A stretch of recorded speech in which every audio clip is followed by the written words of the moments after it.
Oh my god, I can't believe I forgot. It's beach day!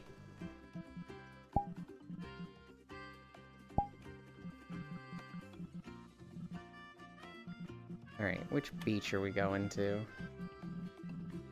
What happened to this beach? Is that the Discs World? Huh.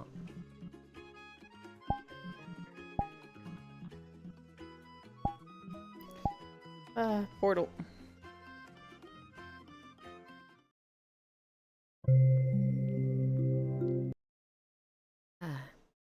He always forgets.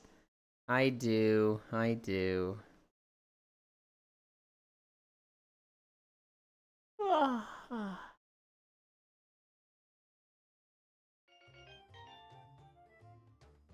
Okay. Is this lined up? It is. Then we're gonna go down to this beach.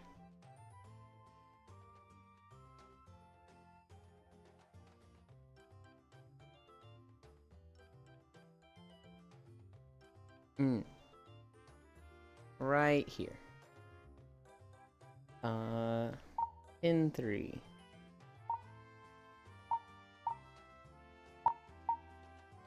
Okay. Music can come up a bit.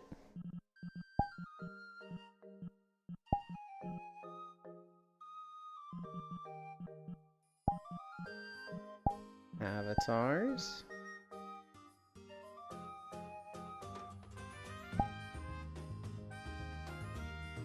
Don't look at me, I'm changing.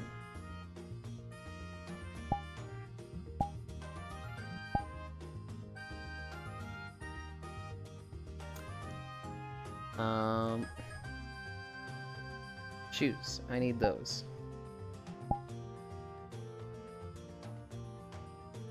Okay. I need Chatterino. I'm using the OBS chat right now.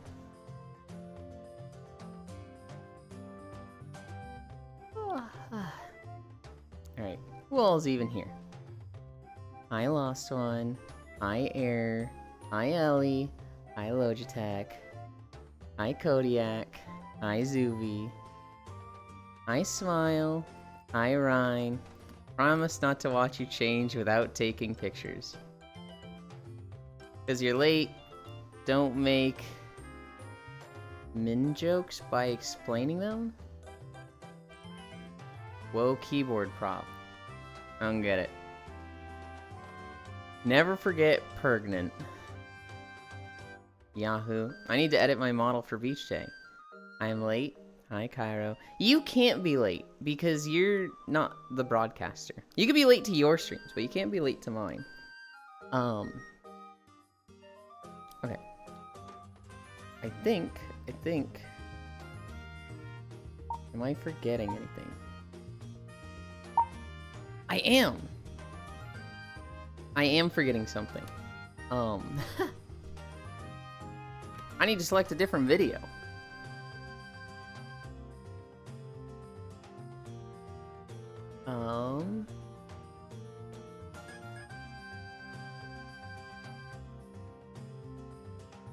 Playlist. Walking through beaches. Which beach are we gonna walk through? Have we done Eastern Kingdoms or Kalimdor in a while? I think we've done Kalimdor. I don't remember the last time we did Eastern Kingdoms. Let's do that one.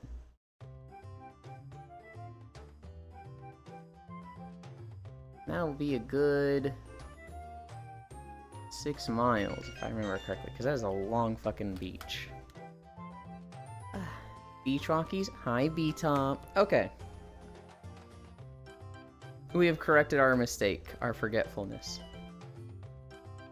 Is Cairo gonna join? If they want to. For now, let's do our stretches.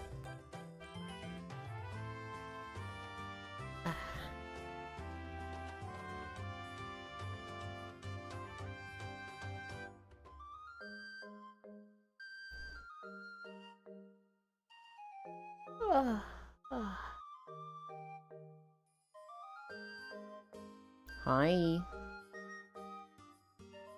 Well.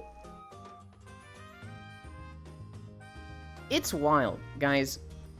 My sense of balance is so much better on my left foot. Like, I'm right-handed, but I'm like left-footed. I stand on my right foot and I'm like wobbly. I stand on my left foot and it's like super solid. I'll be there, just need to let my pup out, get a bite, etc. Okay. Ankle lifts. That's where we were. Hi, Elder.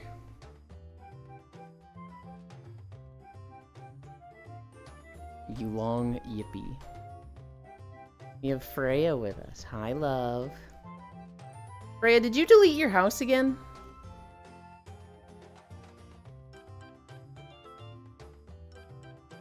Hi, Archangel. Hi, Shocky. It is beach day. I completely forgot. I went live and I was like, yep, day 340, let's go. LOL. I was watching Yuki this morning, and they were like, there was a house here. Where'd it go? Did Freya delete their house?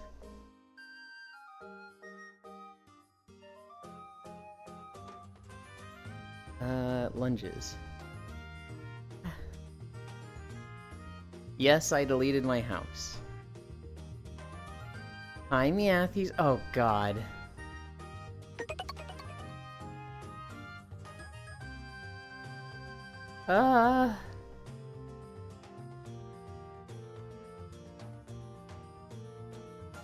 Thank you, Meathies. Oh, God, this is gonna be a long beach day. I really appreciate it, Matthews.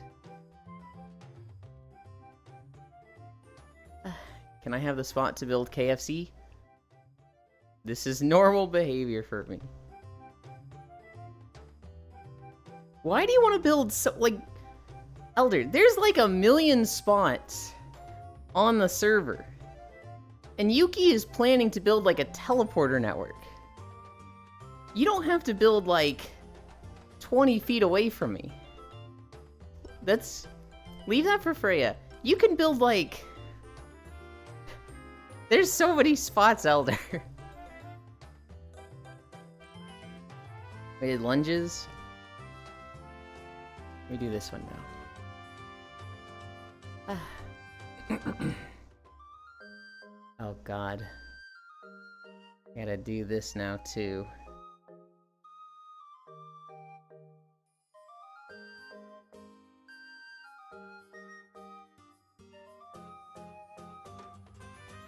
Oh.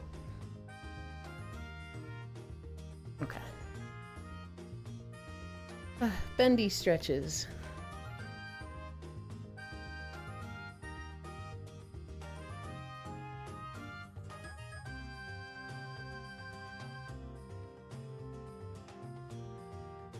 I'm starting to get my flexibility back from all my back problems. I'm putting palms on the floor again.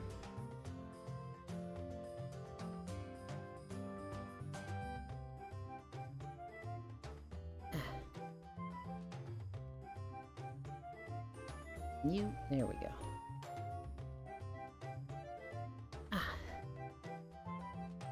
But not with that one. Cami stretch, squats, plank. I'm gonna rebuild. Just need better organization.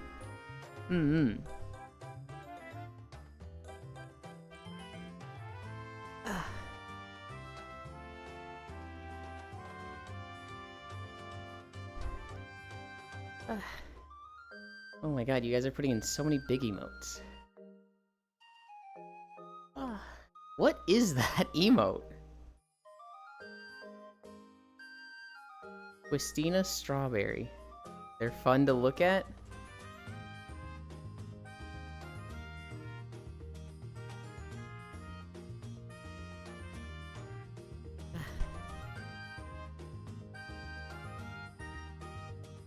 Oh, I skipped squats. We'll do those after planking. Just like Eula Nodders. Okay.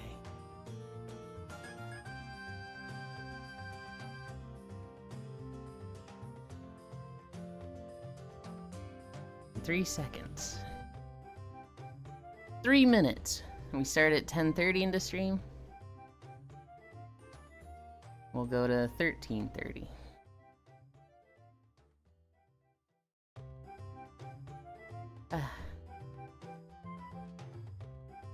I watched more Code Geass yesterday. Holy cow, that anime is wild.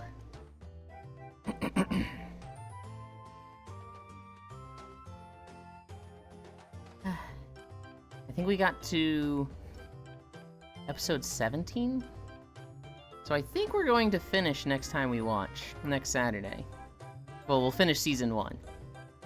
Then we're gonna watch season 2, and then there's a movie. I don't know if the movie's for season 2 or not, but...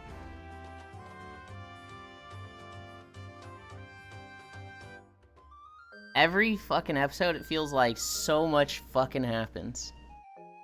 Hi, Kiark. 1 minute down.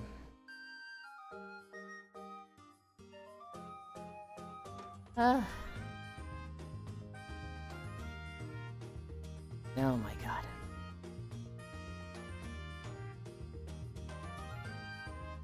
Yeah, I watched Code Geass.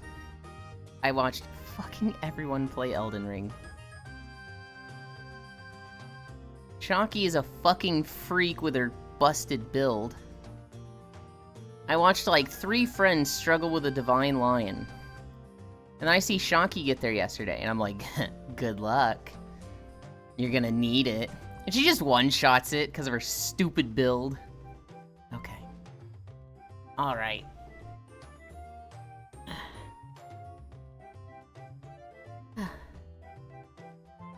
Uh...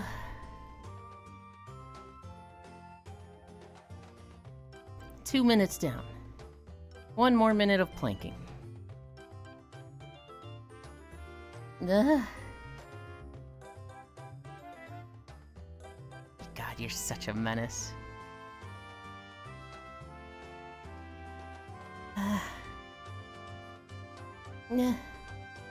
40 more seconds. Hi, Monkey Monk. Hi, Trogdor. Keep those knees straight, you. I'm trying. 30 more seconds. It's not the knees straight that's hard. It's the letting your, like, waist sag. 20 more seconds. 15 more seconds. 10, 9, 8, 7, 6, 5, 4, 3, 2, 1, 0. I saw... Freya said, I'm spotting him.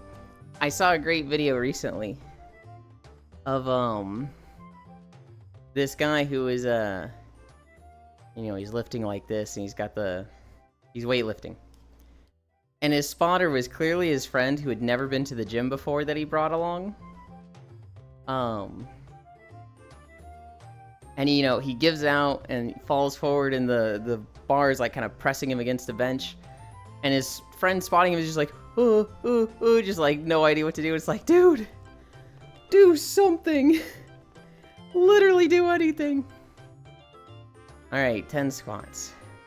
Hi, Techno Rave. You forgot to do the 5 burpees? We do not do burpees. We do 10 squats, though. Uh-oh, 12 incline? Yeah. We have 12 incline. 3, 4, 5.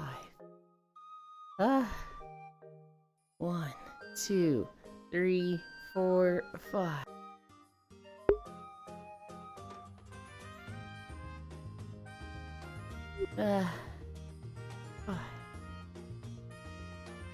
This screams Kirby? It's a very Kirby aesthetic. It is actually not Kirby. This is Pokemon Mystery Dungeon? No, it's... Oh, it is. Pokemon Super Mystery Dungeon. Lively Town. 1, 2, 3, 4, 5. 1, 2, 3, 4, 5.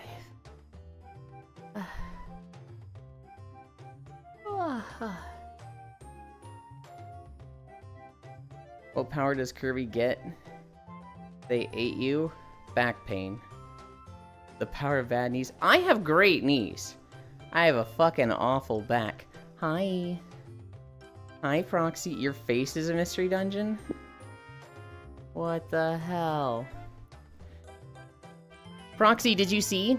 Did you see that Etsuko finished it? I haven't used it yet. Oh my god, I'm so excited. I've seen better knees? What the fuck? 1, 2, 3, 4, 5.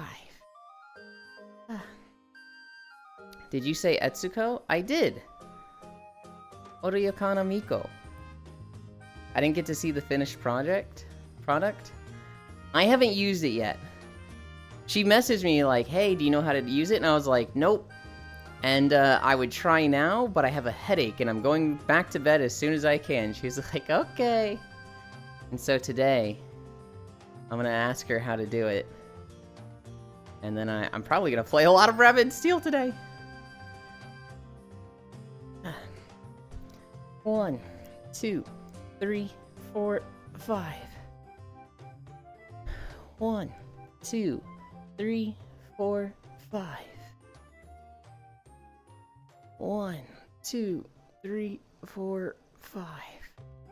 Okay. That's our squats. Let's get walking.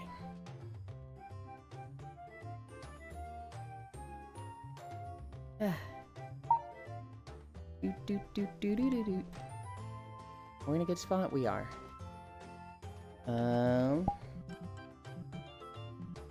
Before I turn that off, everybody look away. You already did the plank? I did. I did them in the wrong order today.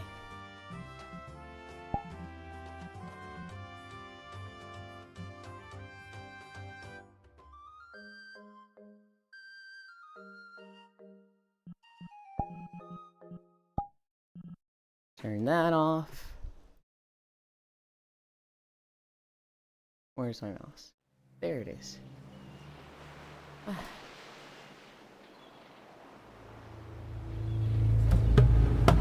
Whoa. That's super loud. Did this one have the right volume adjustments, huh? Oops.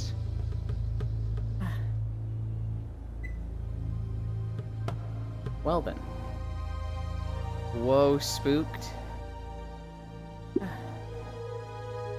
Euland equals Elendebo? Huh? Anyway. The fucking... I don't know if you guys can hear it. The incline is rising. I'm gonna be so fucking dead at the end of today.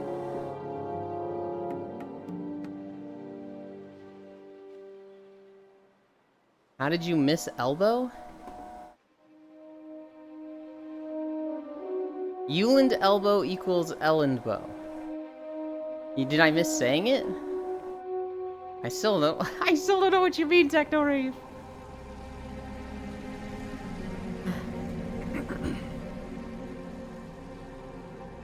God, we're so high up.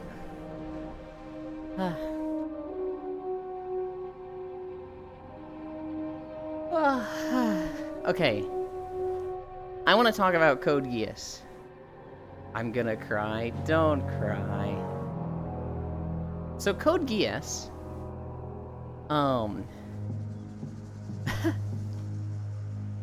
We watched 9 episodes yesterday? Holy moly. I think the 2 biggest points was 1, the 2 episodes with the Mao guy. So apparently CC had made a contract with this dude at one point, and he was able to read minds. Which, he's not connected to Britannia. He's not connected to anybody. He's just his own dude.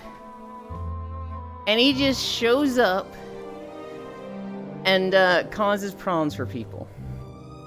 And like, Core called him a walking plot device. Because he just shows up and is like, oh, I'm gonna say this thing, this secret that this person was thinking about out loud, and now everybody knows. And he was just like, what the fuck? We were also laughing at one of the episodes with him where they're like, so he's hiding in the school. He's playing hide and seek with Lelouch. He's like, come find me or I'll kill your sister. And Lelouch knows he's within 500 meters of him. So he's basically on the school. They figure out he's in, like, the water storm drain system under the school. So Lelouch takes an elevator down there. The school has a fucking turret mounted on the ceiling in their water treatment level. Why? I don't know. But there's a fucking turret down there. And Lelouch and Suzaki are like, oh man, this turret, it has a 0.05 second delay on time lag. I guess we can't go this way. And Suzaki just goes, nah, runs in front of it, does a serpentine, runs up the wall, then kicks this turret and breaks it. And it's like, fucking what? I thought this was an anime about mechs. This guy's superhuman.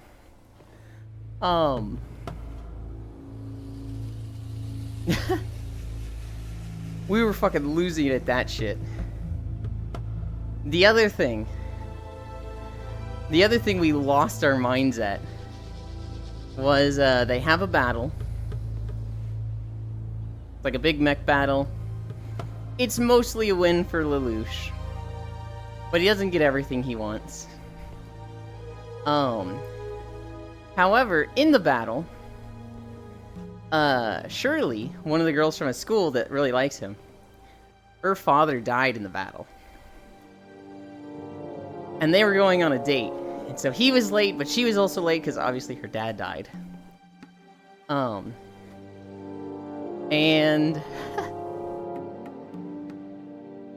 she's like, hey, are Zero and the Black Knights bad? And he's like, no, they serve justice. I mean, or so they say. Are you actually at 12 Incline? Yeah? I haven't been walking that long, so it hasn't hit me yet. I've only done 0.2 miles. Hi, Matoshiro. The girl goes, if they're good and believe in justice, then why is my dad dead? Why did Zero kill my dad? And Lelouch, who's Zero, is just like, oh, fuck. And then Shirley's like, Lelouch, I need this. And she just fucking kisses him. And it's like, Core and I are fucking losing our shit. They're just like, no, dude, stop. You're making it so bad. Oh, God, everything's gonna go wrong. Fucking wild. We ended on a cliffhanger. We ended on, like, episode 17. Which had a wild cliffhanger, I think. And I was like, I have a headache, guys. I gotta stop walking. Watching? That's the word I'm looking for. I gotta get my headset off my head. And Core was like, no, please. We can't end here. And I was like, Core, every episode is going to end like this from now on. We're in the home stretch. There's not going to be a happy, feel-good episode ending from here on out. And so, I put my foot down. We ended at 9 episodes yesterday. Still, holy moly.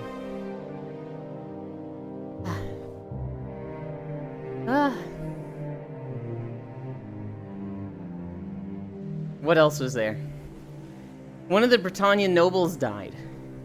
She got shot. But then she didn't die. She just washed up on shore, I guess. And one of the resistance soldiers just brought her home and has been keeping her in his fucking apartment. And it's like, is this the anime about keeping girls in your apartment hidden from the world?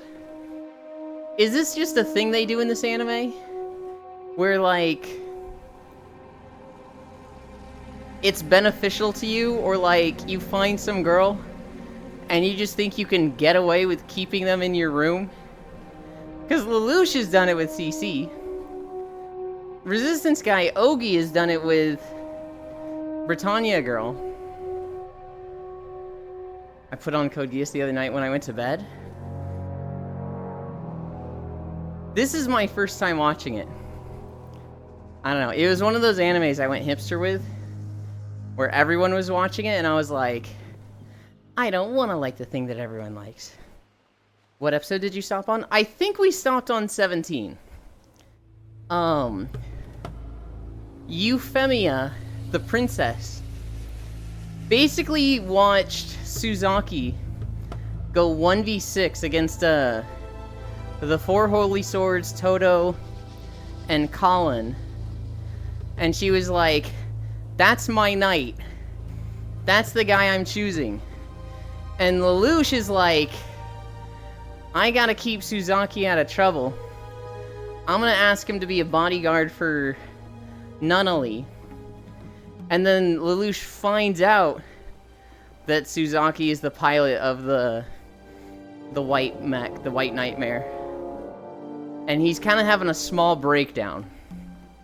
And that's where we ended.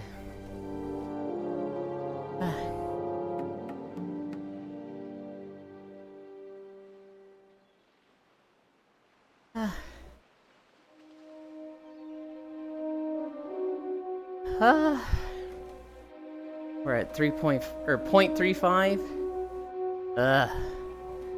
Oh my god, Matthews, it's gonna be such a long day.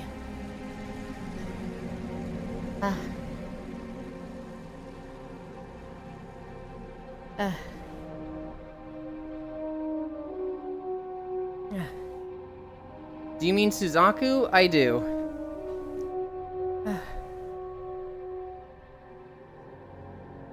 You like the pain, don't lie?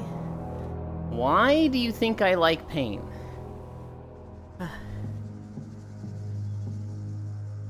Genuine question, Air.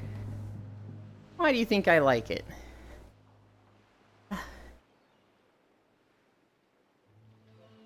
Oh my god.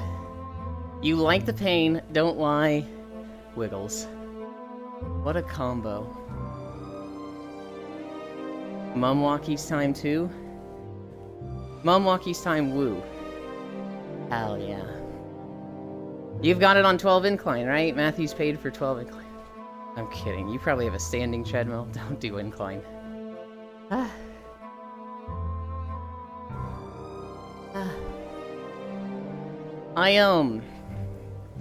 I bought seaweed flakes yesterday. Yuland is a baby bottom. Likes it soft? Maybe. Maybe I do. I bought seaweed flakes yesterday. Over the past 3 years, I have heard Foss rave about just how much he loves these things. That he just gets, like, dried seaweed and eats just that. Like the stuff for sushi, but he doesn't eat it with sushi. He just eats the seaweed. And apparently it's not that... It's fairly healthy, so I was like, hey, maybe I'll try it. Saw it at the store yesterday. Tried it. I fucking hated it. Yulin, there's a Yulin next to you. Hug the Yulin. There's no Yulin next to me. There's Freya next to me. And she gets pats. We had Star with us earlier. But Star bounced for now. We have Icy Fire with us. Squish, squish, squish, squish. Seaweed is prepped differently for what it's used? I don't know. It's one of Foss's favorite foods. Me hangover. Me woke up like an hour and a half ago. You were drinking last night? Seaweed wrap is different from topping? Hell yeah, Air. I got like... I don't know. It's like paper made out of seaweed that's cut into small squares. That's what I have, Proxy. I fucking hated it. I didn't particularly like the taste. I really hate the texture, because it's like eating fucking flaky paper. It's midsummer, of course I'm a drink. Okay. Seaweed is delish. Okay, just bite-sized wrap? Yeah.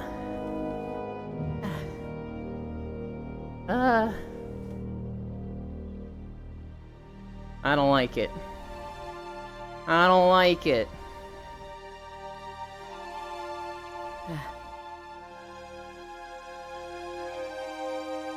I wouldn't know what to feed you if we ever went to Korea. Well, I'd be good with rice. And I'd be good with meat. Y'all don't celebrate Midsummer, so you wouldn't know? That's not true. I celebrate Midsummer Fire Festival on World of Warcraft.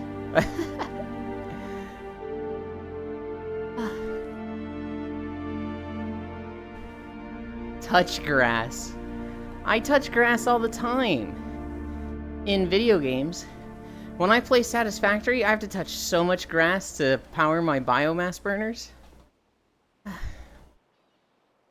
Oh god. I need a drink.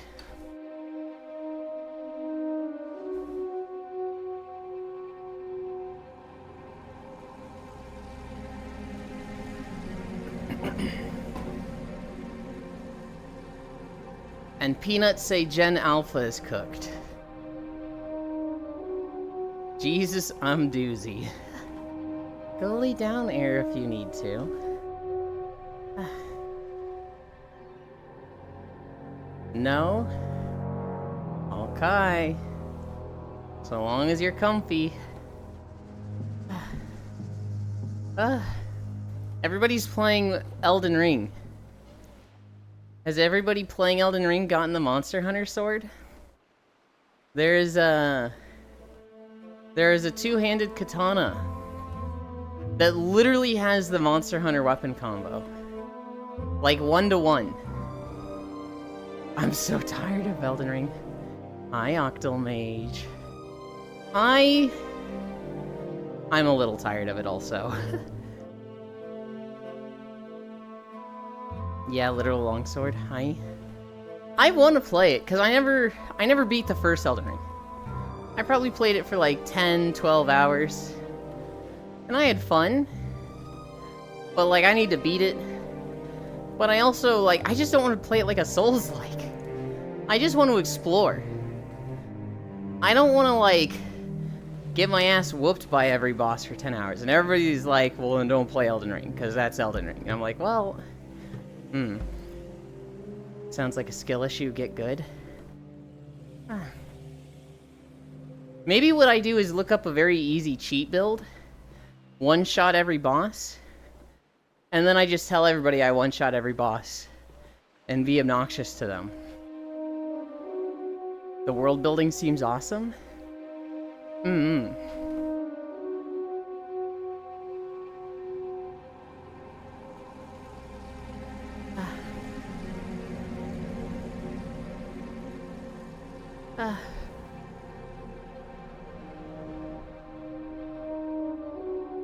I don't know. Everybody's saying the DLC is fucking massive.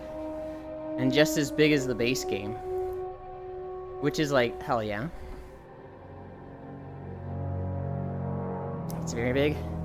There's a few bosses I've seen people struggling with. The Black Gull Knight. The Twin Moons Knight. The Divine Lion. Mesmer. I think there's like a Centipede Scorpion Tail girl. VR chat's more my style. It's hard to lose in VR chat. VR chat feels like not a game about winning and losing. Or a game about only losing. I've been in some friend circles where, like, there's just weekly drama. And you get to the point where you're just like, man, why am I playing this game? Oh my god. Here's a game with nothing but losing. Taris Land came out 2 days ago. Holy cow, it's not good. I just watched Ash fight a Rathalos. Ashunera?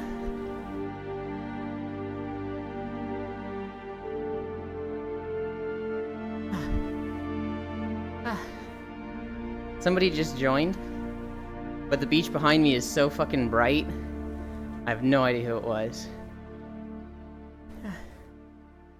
Oh, someone was telling me it was a bad WoW clone? It is.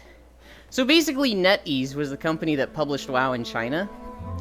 And WoW in China had a falling out, or Blizzard in China had a falling out. So a year ago, Blizzard pulled all their games from China. And NetEase, the publisher, was like, man, fuck Blizzard. We're gonna make our own World of Warcraft. It's gonna be better than World of Warcraft. With blackjack and hookers. And so they rushed out Taris Land. The development was literally like 8 months. And it is just... all I've heard about it is that it looks like it was rushed. It has shit voice acting, shit story, shit combat. There's no difficulty. It's like you can stand in every mechanic and not die. It doesn't look super bad. Apparently the environments are kind of pretty. Most classes are gender locked. It's just so turbo rushed. It has mobile support. Your character has 6 abilities. That's what you get. You only get 6 abilities on your bar.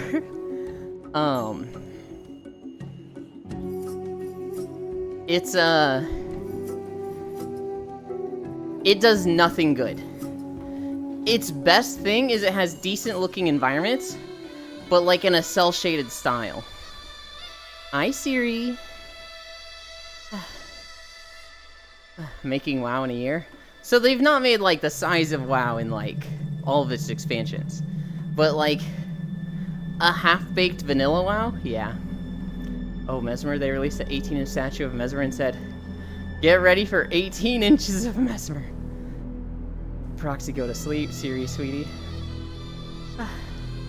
Hi. Hello.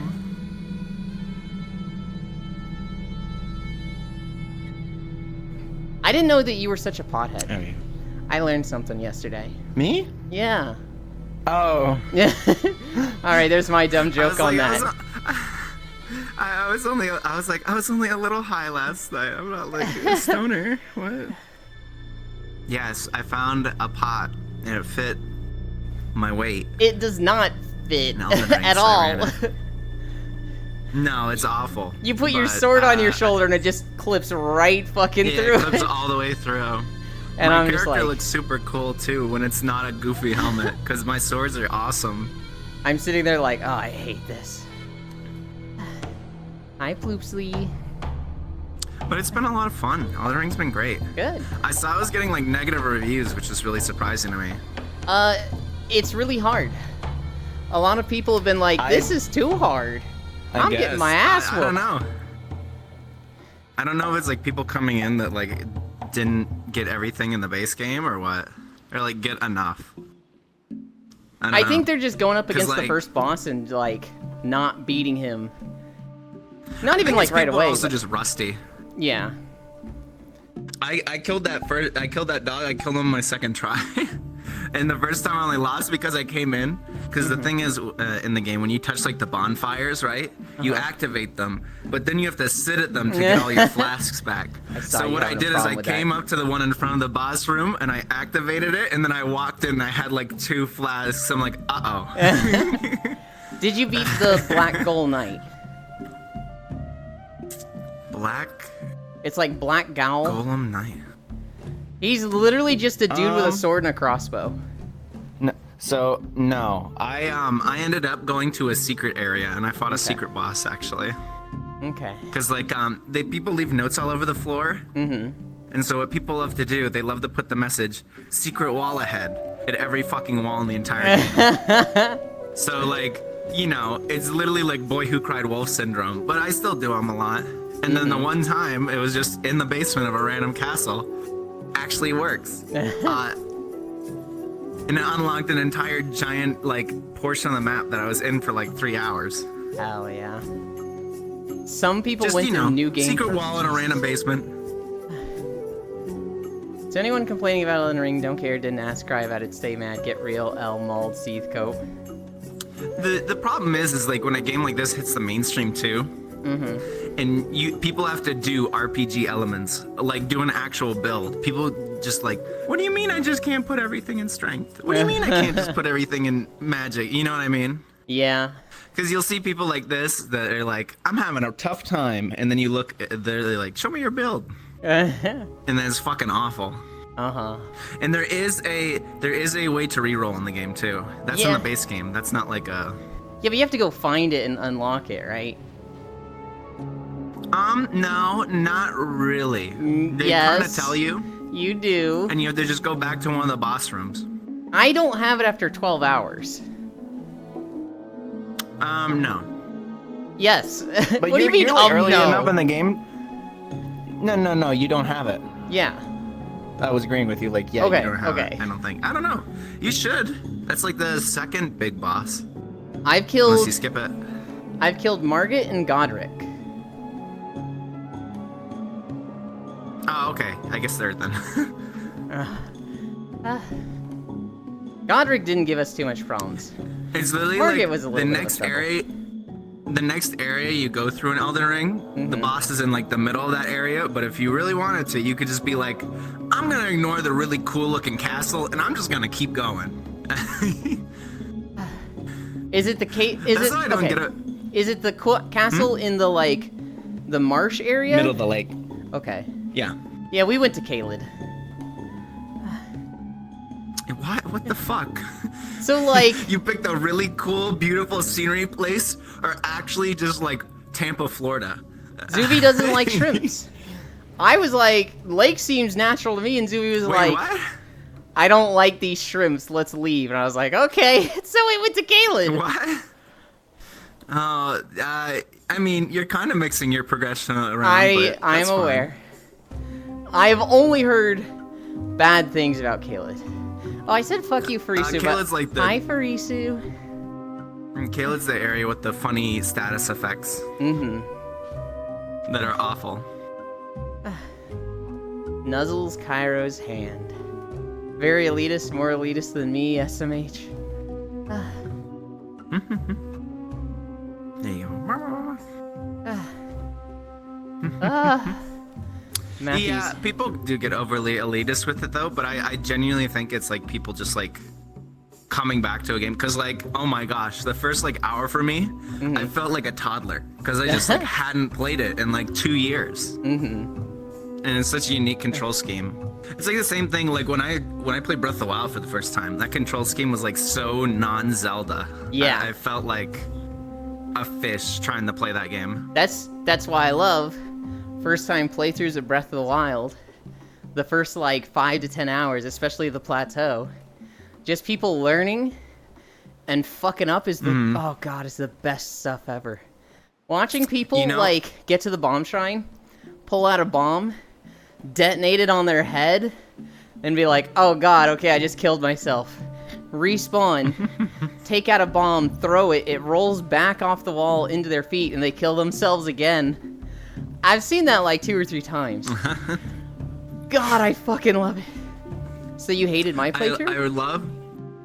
I I loved it, Proxy. You hated my playthrough. No, I fucking loved it. I saw a clip. It was like Germa, and he did when they added that feature to where it like shows the hero's journey. and it showed the beginning of him on the plateau, and he was just like dying constantly. He's like, that didn't happen. That didn't actually happen. There's no way that actually happened. And then it like cut to like all the times he was actually dying, like in the beginning of the game, to like the stupidest shit. It's like, oh my god. I watched Full Metal Because Ratchet like the play damage it. scaling. Koyo. Go ahead. I don't remember if I watched Core play the first one, but I watched her play Tears of the Kingdom. I watched somebody from Team 5 who has since come out as a piece of shit, and so I'm not gonna mention them. I watched Proxy play it a little bit. I watched Emery Soar. Oh my god, Emery Soar had a great playthrough of it. That girl. She probably has moments when she's smart, but Breath of the Wild was not moments where she was smart. Oh, it was so good. I'm trying to think who else. I know I've watched like 10 different people play through Breath of the Wild. That is like, I will drop everything to watch somebody new play Breath of the Wild every time. Heck yeah. You were saying something. I don't remember. I'm It's no all good. elitist. But if you suck, that doesn't mean the game is bad. It's a From Software Souls-like. It's supposed to be hard. Watching Emery play anything is gold. I agree, Air. I agree. Hi, Nick. The other thing is too, they added, I don't know how much you saw of Elden Ring. They added a mechanic that's specific to the area, just so like you can't come in with an overpowered character and sweep the area. They kind of like scale everything to you. It's something like tree levels, They right? added a new, yeah, they added an item to where you can upgrade yourself, and you find it just by exploring the world. Like it'll be like in a church, you know, it'll be like in big areas that are pretty obvious. Okay. I think it's just, you know, they didn't want people just plopping into the DLC with their endgame characters and just rushing down everything. Yeah. Is that the cute and adorable Freya I see? It is. That is Freyda. All three of us here are walking. There's technically a fourth here who's not walking, but you can't see them.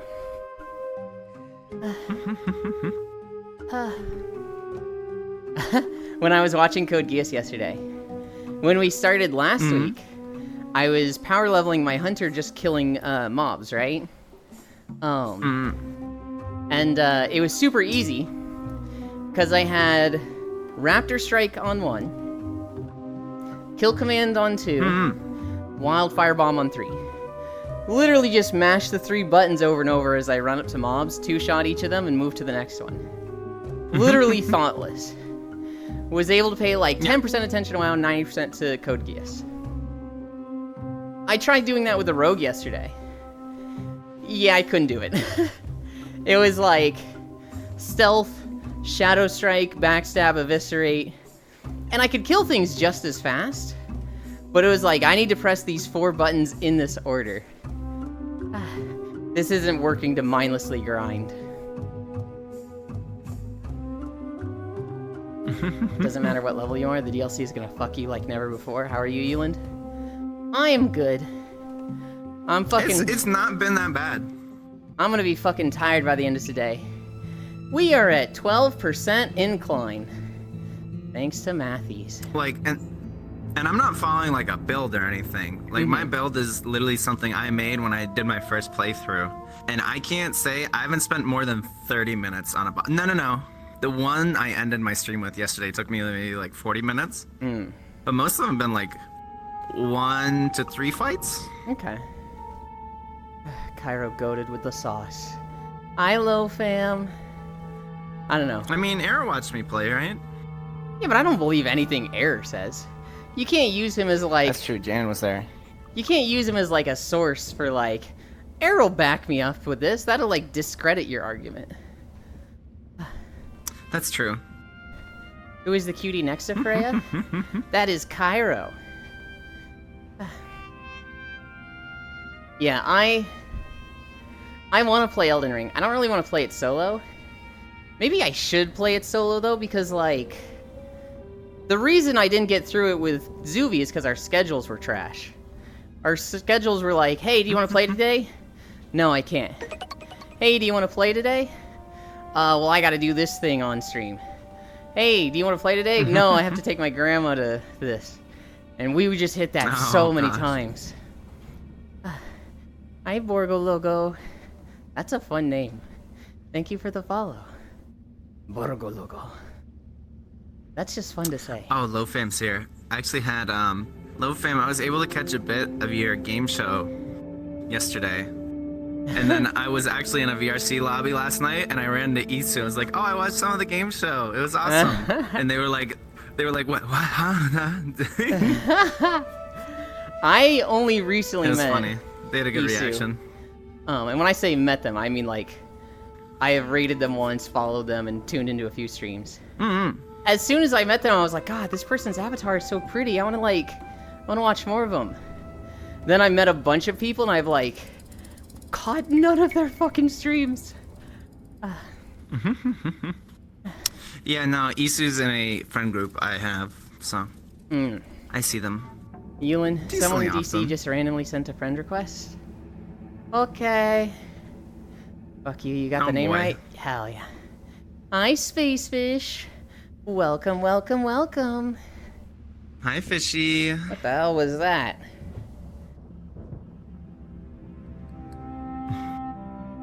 I'm locked to hip. Why'd I have no hip shake? Whatever. Hi, Yuki. You and the black hole is late. The black hole? LowFam is a mega cute nerd, yeah, Air? Fuck you, what the fuck? Gah. Yeah, the black hole. The one I have in my stomach? Oh my god. I've been like really struggling to keep to my calorie limits the past 2 days. I've just been like, God, I want to eat so much. And I don't know, well actually I do know why. It's because every day has been incline or like 7 to 8 miles.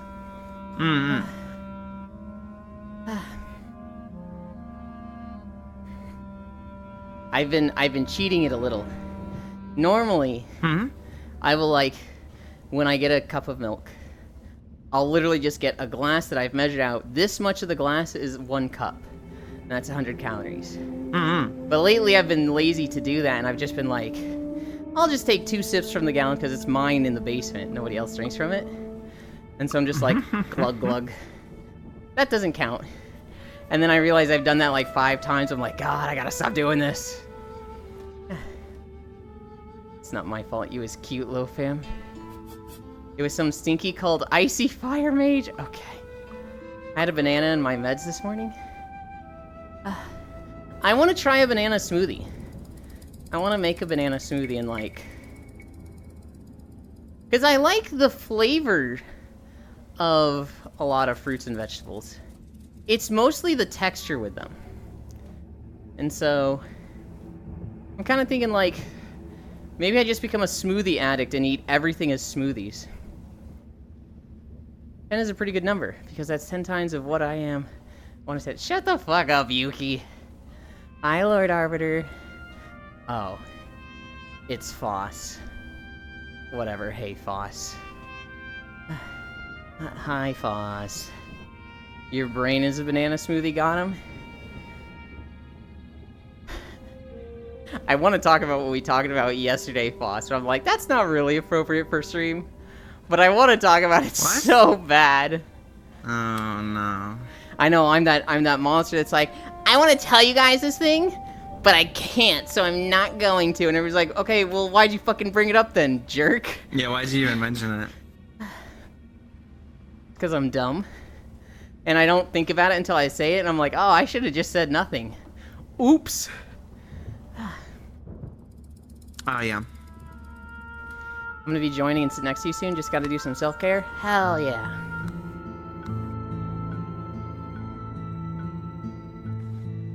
Yuki, set up that redeem. All good.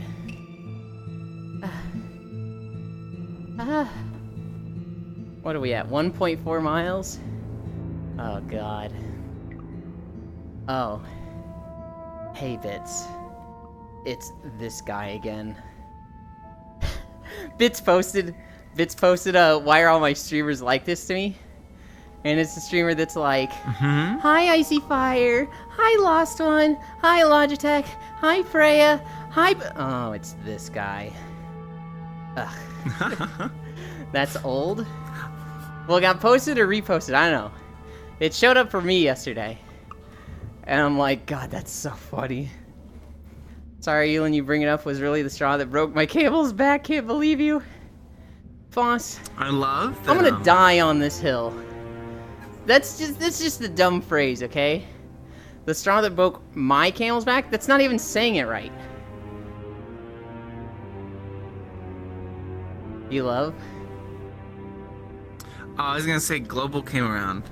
And he's still really sweet, even when you're not there. So I don't know if it's to spite you at this point. Oh, it's to Or spite if me. he's just like keeping the He knows I see or if it. he's just keeping the act going when you're not even around. He knows that I have Chatterino, so anytime he mentions my name, I fucking see it. He fucking knows. What's Chatterino do? Is it just like a Chatterino monitoring. lets you see every chat that you choose to follow. So right now I've got an excess overlay window up that shows me the chats of Yuland, Aiku, Corvu, Fortuitous Foss, Elite, Telena VR, Leafeon, Shinkozen, Proxy Zero, O-Girls, Elvina, Emery Source, Spacefish, Lofam, Smug Little Bug, Solo9, Sentinel, Lele, gosh. Shockrail, Coco, Jack, Wagyumi, Safi Reckenber, Cairo Oric, Odiakana Miku, Miko, Yuki is a pet, Media, and Oh my Wolfing goodness. now.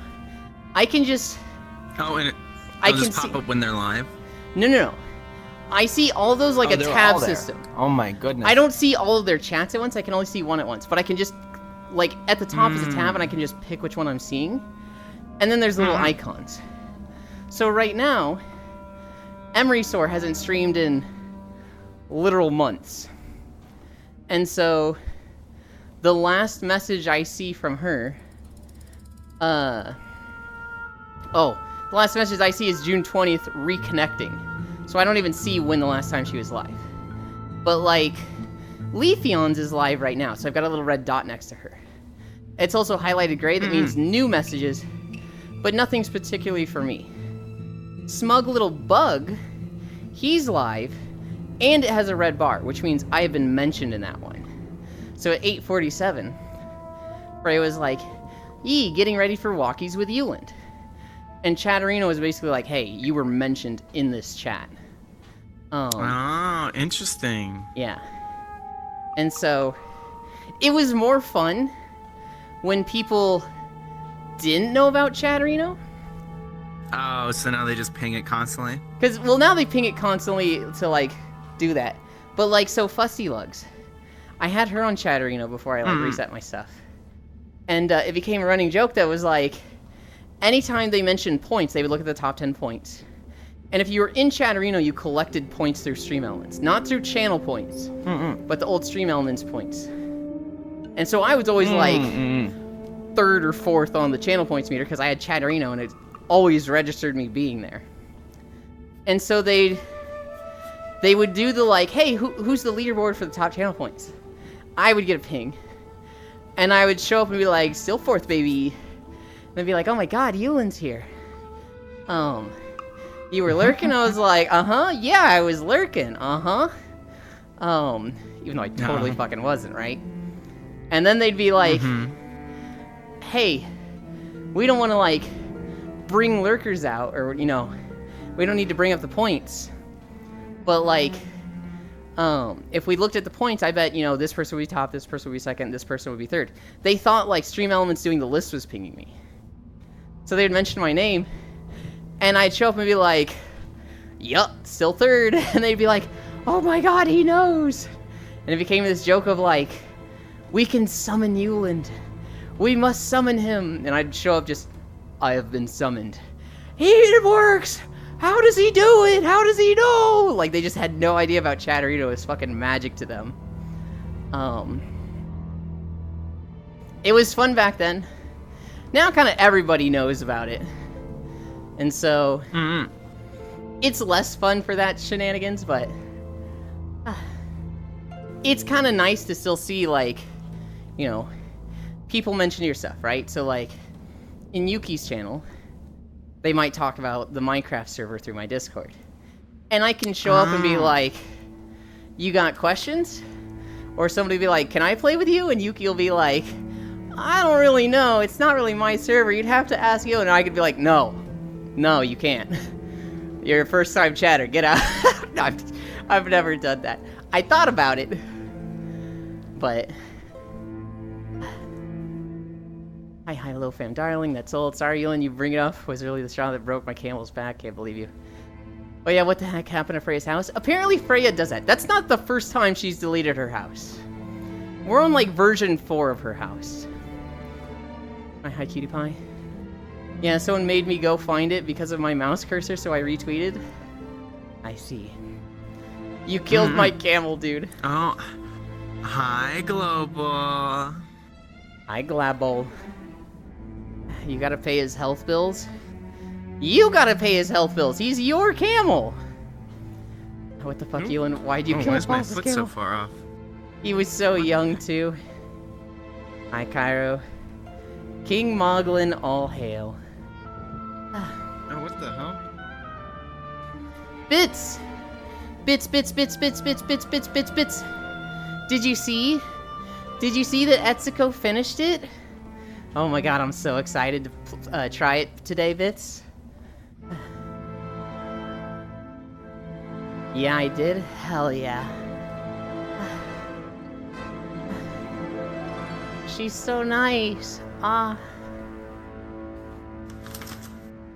It's like, let me move this over here. Alright, 1.7. I need a drink. There you go.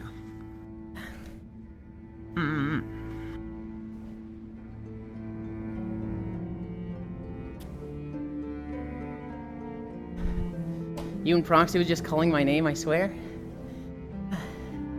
You're the one that, like, got me into the game the most, Bits. Here, watch. Global. Global. Glabble. Glabble, I need you to say what? Glabble. Did you see what Etsuko did? Did you see it? I'm so excited to try it, Global. No?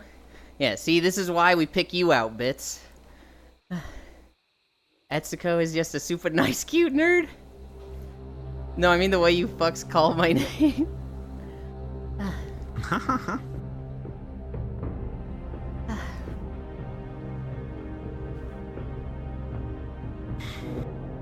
So, Global.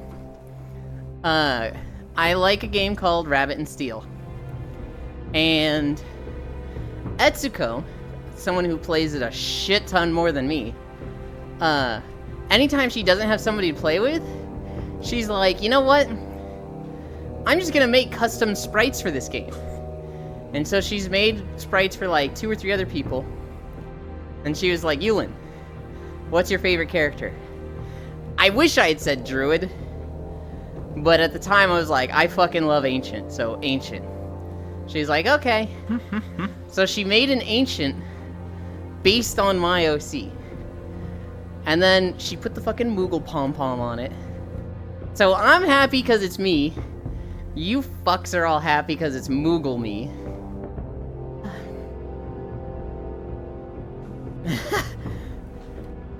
That's such a good emote for that last one.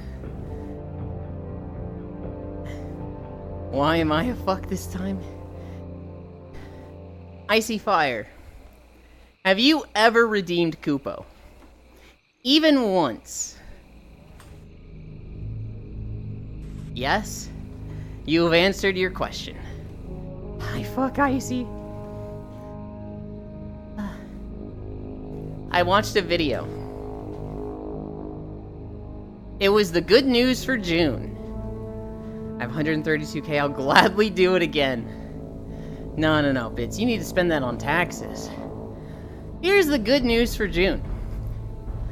2 teens won $50,000 as an award because they created a device that filters microplastics from water. it does it better than like any technology currently. So these two teenagers just fucking break out technology that's gonna be fucking awesome for cleaning up the planet. It's already being planned to be like scaled in like water treatment plants and areas. It uses ultrasonic sound waves. And like its first pass will clean like 94% of the microplastics out of a body of water. Which is like, holy shit! That's fucking awesome! Can they do it for my blood? I don't think so. No, just kidding. Hi, Master Panda Lord, but I have 132k, I'll gladly do it again. No, the fuck I don't. Go away, Panda. You'd have to be pregnant for us to be truly happy. What? Microplastics are stored in the balls. Butts, hi, Lawson. It is the Panda Lord. Howdy, Icy. Howdy, Loss. Just connect it to your heart. EU has added a nature restoration law. They aim to restore 20% of land and seas in Europe by 2030. So in the next 6 years, they want to have a massive, like, conservation restoration of a lot of their land and sea climates. Which is fucking ambitious, but like, hell yeah that they're even gonna try, right? Even if they don't hit the 20%, that's going to be a big increase. So that's good. Researchers at Cambridge University, they have found a way to make cement with 0 emissions. Which is like, holy shit!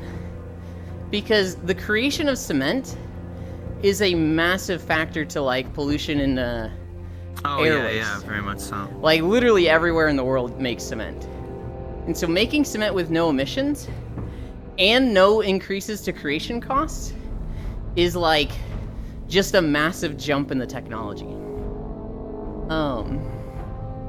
California is committing to have all trucks and trains move to 0 emissions. Oh god, I struggled with that phrase. They want all of their trucks and trains to be on renewable energy sources. Or not renewable, but like specifically no emission sources. And California is like one of the worst air pollution locations in the world.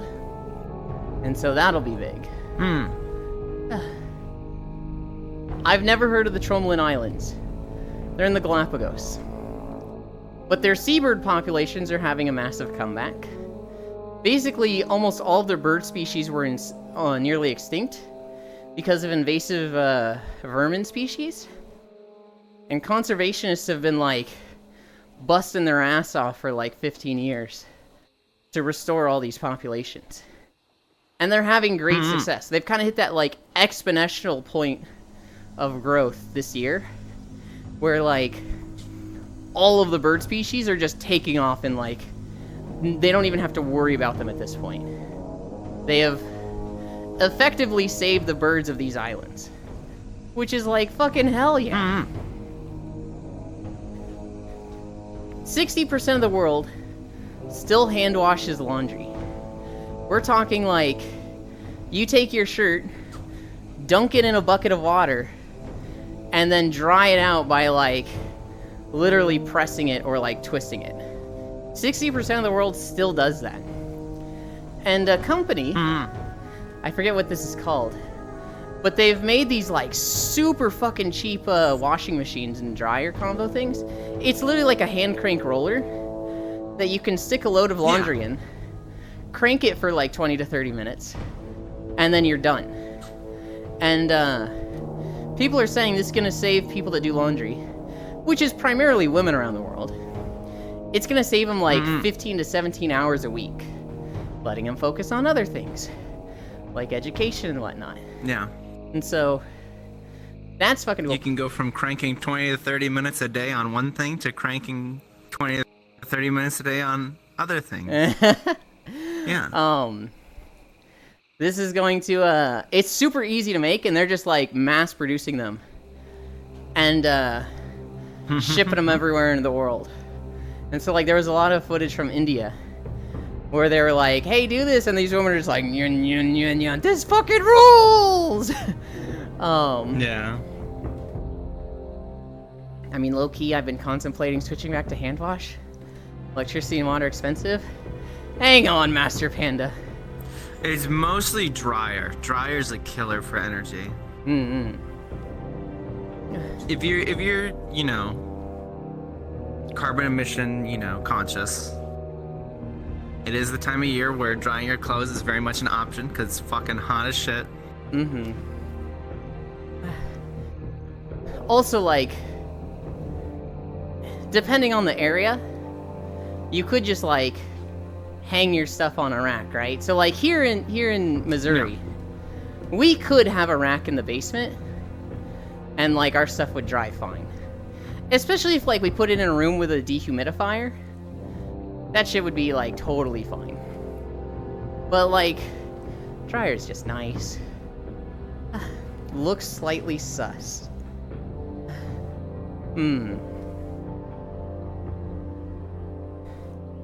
Are you saying you want to, like, put your fingers in my mouth?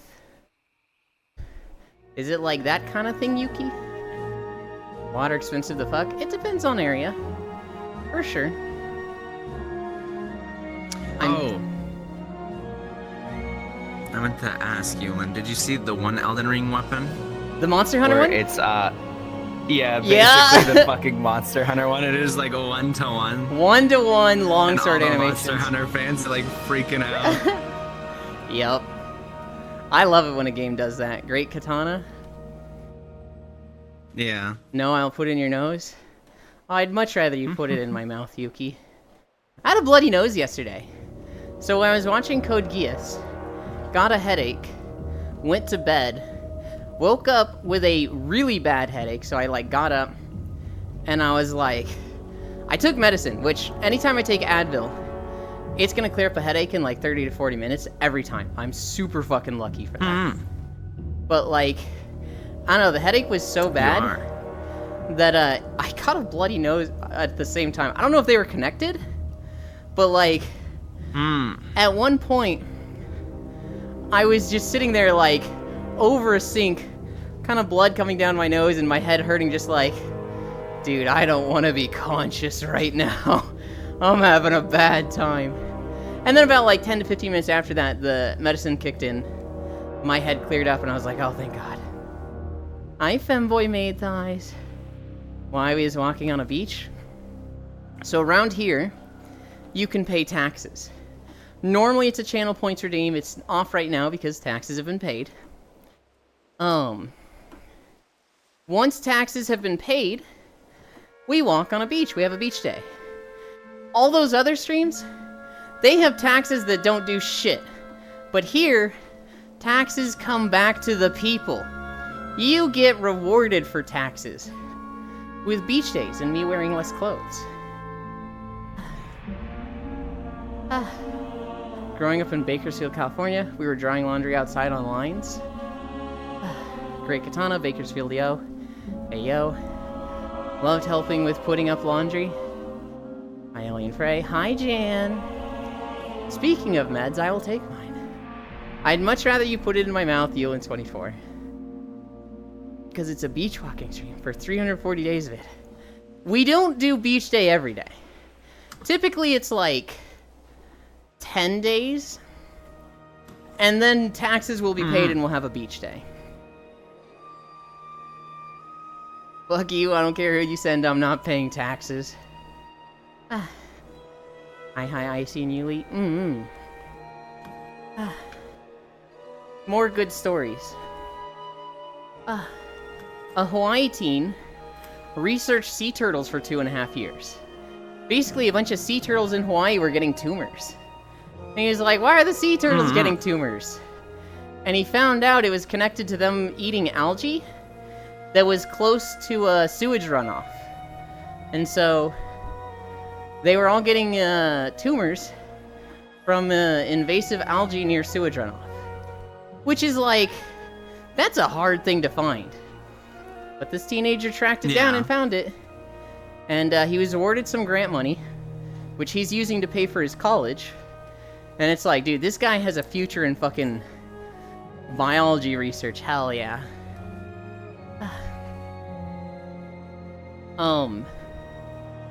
WWF, I have no idea what that acronym stands for, is taking the Norway government to court. So basically Norway, a lot of their deep sea waters offshore, they said, we haven't explored this at all. But you know what? It's fine for oil mining. World Wildlife Foundation? Okay. Norway basically said, deep waters is okay to mine for oil. And the World Wildlife Foundation is like, yo, you can't fucking do that. We haven't even explored that yet. And so, they're taking Norway, like literally just Norway to court. WWF is the next version of the WWE. Keeping the Norwegians away from oil. Good luck, buddy. They like it. They like the U.S. They love oil. Farmfluencers. Apparently, there's a bunch of farmers that are like on TikTok and YouTube and other places like that in Vietnam. That just for whatever reason, the meta over there isn't like pranks or like, you know, Mr. Beast like videos. It's like sustainability and education. And so in Vietnam, a lot of their big TikTokers and YouTubers are like teaching sustainable farming methods and like less pesticide use to various farming towns in Vietnam. Oh, that's awesome. And they're just going around being like, we're gonna teach you how to like literally do better farming. And all these people are like, oh, you think you know better than us? And they're like, yeah, here's the thing. And these farmers are going like, holy fuck, wait. Hell yeah. Vietnam mentioned? Speaking of farmers, the U.S. government is adding relief for farmers whose land has been permanently damaged by forever chemicals. So basically... Oh, that's good. A few companies were like, hey, spray this pesticide, and it'll forever keep your farm clean. But, yeah, that shit fucked up their farm. And so... the U.S. government is adding like $500 million in relief for farmers that have been affected by this. Which, you know, that fucking sucks that it happened. But at least these people are getting taken care of, right? 80 conservation groups are working together to push the UK government to put more effort into hitting conservation targets. Which seems a little contradictory to one of the stories earlier. That was like... the EU Nature Restoration Law aims to restore 20% of land and seas in Europe by 2030. But specifically in the UK, they're like, you're not doing enough, do more. The United Nations Secretary, he wants to ban fossil fuels from advertising to save the world from climate change. And he's comparing fossil fuel companies and their disinformation to tobacco companies. And how they used to advertise that smoking was healthy. Well, now a lot of fossil fuel companies are advertising like, we gotta save the world from these woke climate change people. And the UN secretary is like, we need to fucking ban these guys. Remember, the UK is not part of the EU anymore? Shit, you're right. You're not wrong. I completely forgot that. Michigan is turning retired coal plants into community centers, public parks, and solar energy sites. I'm just waiting until the UK wants back. Michigan. Yeah, that one was cool. The public parks in particular was like, oh, that's cool. A town in Yorkshire, I think it was like Rotherham or whatever, something like that. They had a road that has like 10 feet of grassland between like the road going north and the road going south. And through this town, like through their jurisdiction, this road was like 8 miles long. Well, they had been paying somebody to like mow this 10-foot wide, 8-mile strip for the past however many years. And that guy retired. And somebody was like, well, we need to hire somebody to do this. And they're like, hey, hang on. That was cool that he did it, and it looked nice. What if we just let it go? What if we just, like, had wildflowers there?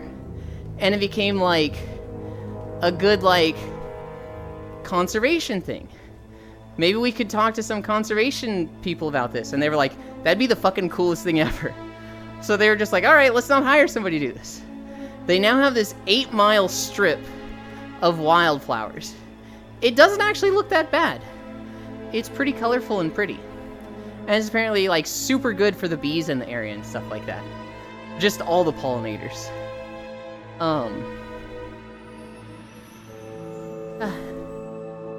Portugal is reestablishing wild bison populations.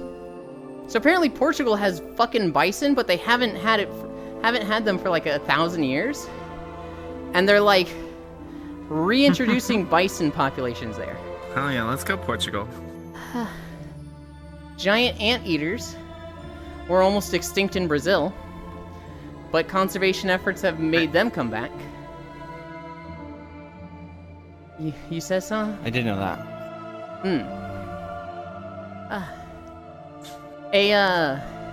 A research study found that with the energy we produce from renewable energies as well as current oil projects, all of our energy needs are met till 2050, which means we don't need to introduce any new oil projects, possibly ever. You know, at the very least until 2050. But like if renewable energy kind of takes off, possibly ever again. Now, we're probably going to, but we don't need to. Yeah. Elon, why is Freya so very cute? He was born that way. AI. I gotta stretch my back. Okay. AI is being used from satellites to detect forest fires in record time. So like now, we're using AI to basically detect and predict where forest fires are going to happen. And in a few cases, we've sent firefighters out there, like, as the fire is starting. Which is like, holy shit, that's cool. AI is just going to eat up all the energy. Oh god. And then the last thing. Australia is making a massive wildlife corridor. I think it might be the biggest yet. To connect their Daintree National Park and the Great Barrier Reef. Basically, a lot of farmland has, like, disconnected this national park and the Great Barrier Reef. And it's fucked with a lot of ecosystems and wildlife species. Oh, yeah. But they're trying to make, like, a corridor that connects the two again. And that will reestablish a lot of good ecological topology. One of the very many amazing uses of AI? Do all of us on this walk have back problems, LOL? I certainly do. No, I just woke up recently. I shrimp in my chair. And so, every now and then my back will just be in bad shape for like 1 to 2 months. Which normally, I solve by just going on walks or like stretching a bit. But now that that's my norm, that's not working. I'm like, oh god, what do I do? In the past, so like a year or two ago, my back was hurting. And the solution was just take the dog on walks. So I'd walk the dog like 1 mile a day. Oh yeah, walking definitely helps. And like, that would fix up my back in like a week or two. But now it's like, wait, I can't walk to fix my back. I'm already walking. Oh no. Getting a firm mattress also really helps. Like a more firm mattress. And it sucks to start out with because it's kind of uncomfortable. But you eventually get used to it. But it does help your back. Here's the problem. There's like 3 different mattresses that I can sleep on. And none of them are really helping. I need a drink. I'm fucking dripping sweat. I don't know. I feel pretty good. I've been in VR for like 16 hours, I think. at this point. Good lord. I got on last night at 7:30, the dancing event, and I've been in VR since. Well, I have degenerative disc disease. Normally for really old people. Oh no. Shocky hug.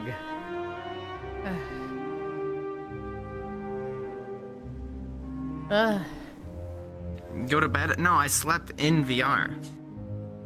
And then I got up, and then I came to Walkies. Yeah, they've had their sleep. Granted, it was only like 4 hours, but I slept. I saw.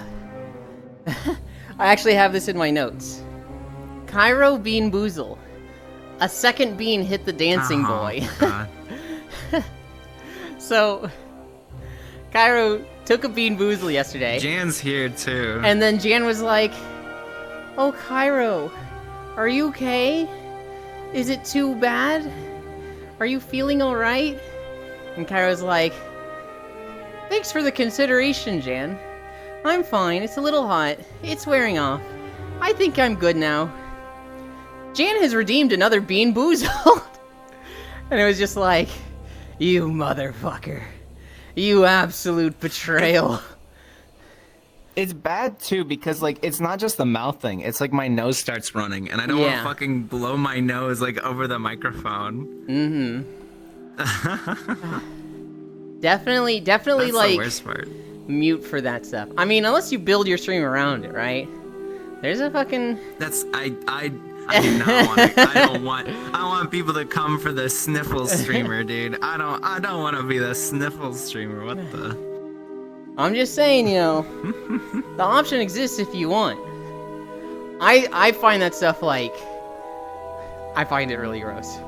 And so when people like burp, clear their throat, cough, sniffle, it's not like it grosses me out right away. But if it's like a constant thing, if it's like something they regularly do, I'm like, I don't want to be here as much.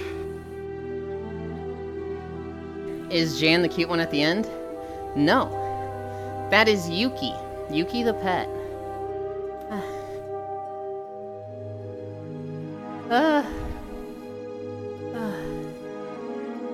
Oh, Jan's above you though. Jan is in chat. Yeah, I'm not there. Oh god. 2.7 miles. I'm so tired. And below you. Good one, Jan.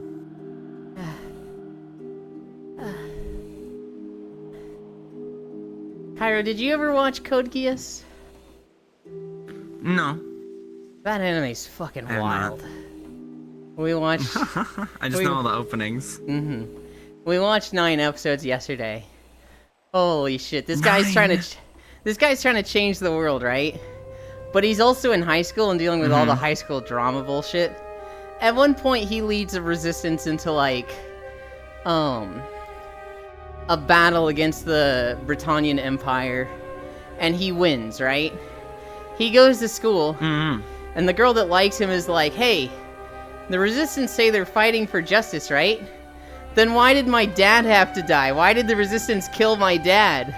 And he's like, "Oh shit. I am literally directly responsible for my friend's dad dying." And then she's like, "Lelouch, I'm so sad right now. I need this." And she just fucking kisses him. And it's like, oh no. Oh no. Everything's getting so messed up.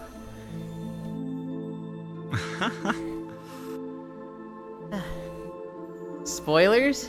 Oh my gosh. I didn't even spoiler that in the next episode he redacted. Also, Code Geass is from like 2008. It's one of those things where it's like, when is the bars off? Where it's just like, you know, I've always wondered that. So when people get spoiled by things, it's like, I've been planning to watch that. It's like 20 years old. Just watch it already. Hi, Zwergotter. Is it Zwergotter or Goater? Zora's the easy thing to say. Thank you for the follow. My stance is that, like, once something's been out for, like, any number of years, you can talk about it. And if somebody's been like, oh, I've been planning to watch that you spoiled, that's on you. If you really wanted to see it and cared, you would have gone and watched it. However, Code if Geass somebody... was 2007. Yeah, if somebody's like, I started watching Code Geass, and everybody's like, oh, it's fucking crazy how it ends with this. That's different. That's like, you're an asshole if you go and spoil like that, right? You can't be like spoiling something that somebody's literally like actively going through. But like, if it comes up in conversation and like, you didn't know they were in the process of it, that's been out for a while. I'm alright. Hey, Cutie Shocky, heart, spoilers. No, you. But Mom, I'm in love with a criminal. I know I've seen it like 4 times. I'm sorry having a backlog of anime to watch. Hello, that looks so cool walking in a VR world. So I'll let you in on a little secret. This isn't a VR world. Hi, media. Well, this is a YouTube video. The actual VR world looks like this. 3 of us are walking on a treadmill. Yuki over there is just chilling. Icy Fire Mage and Chakra, I didn't even see that you had joined. They're also just chilling. Oh, hi, Shocky. Whoa. Almost lost my balance and fell. But I am filtering out the VR chat world that we're seeing, so that this is a YouTube video. I was 3. Anime like Blue Seed, lol. Oh my god, it's media. I miss media so much, guys. Hi, media. Hello, dears. Got a eeping wolfie here, so I can't listen, but... Hell yeah. You did it great. Looks very well. Thank you. Hope you're all doing amazing. I thought y'all were seeing the video the entire time. So, we can see it with an overlay. So, like, I'm pretty sure I have an overlay, Cairo has an overlay, Chakra has an overlay. I do. Yuki probably has an overlay. I don't think Freya does. I don't think Icy Fire does, because they're both desktop. So they probably have, like, a different tab. And they have the stream up in front of their own VR chat window. I watch on PC. Freya's got 2 monitors. I thought y'all were seeing the video the entire time. I stream you, calling out desktop users. There's nothing wrong with mentioning somebody uses desktop. It's not like I'm calling them a dirty questie or something. I mean, that's inappropriate. Are better than questies. It's true. Yeah. Not that I actually believe that people are dirty questies. You know, somebody has a quest without a cable. You know. Oh, that is true. If you're running it via Airlink or running it via link cable to a PC, you're fine. Yes. I don't think but people... if I hit my button and I see the little quest thing under your nameplate, we're gonna have problems, mister. No. We're gonna fight. We're not racist here. We don't dislike quest users. We don't behind closed doors say that every world is better without them and refer to them... I don't like this joke anymore. Well, I mean, well, no. It's legitimately like you are you are generalizing a group of people, but people that have that sort of setup, for the most part, I would say are majority children or individuals under 18, which I would still consider children. Yeah. I mean, there's some 23-year-olds I look at as children, but... Absolutely true, but I would say the main demographic is mostly kids. Fuck them quest users. I have an overlay. Yes, buy me VR stuff then. Yeah, fuck them standalone quest users. I am. Who is we? I'm really hoping. Well, I don't know. Did you see that VR chat team? They talked about potentially finally adding like age restriction. I did. Game. They mentioned it again. They wanted like an age verification with a third-party source that they said was reliable. I don't know how I feel about that. People have wanted it for a long time. Because just imagine, you immediately filter out that demographic if you can drop like a 13 plus or like 18 plus instance or whatever. So people want You it. can immediately like do Publix again. There's people that have long been like, VR chat needs age restrictions. VR chat needs like an age rating. There's too many pedophiles, there's too many groomers on VR chat. They need to do something about this. And it's like, they can't. For the longest time, they just literally haven't been able to. Because that defunds the game. They get their funding from sponsors. And like, nobody wants to sponsor something 18 plus. So it's not make the game 18 plus or leave it open. It is leave it open or defund the game and it's gone in 2 years. Like, that's the choice the VR chat team has. And like, I agree, it should have an age restriction. But they're in a position where it's just not simple. Because they lose essentially all of their funding if they add an age restriction. It sucks. It totally sucks. Because you have this situation where kids are playing this game.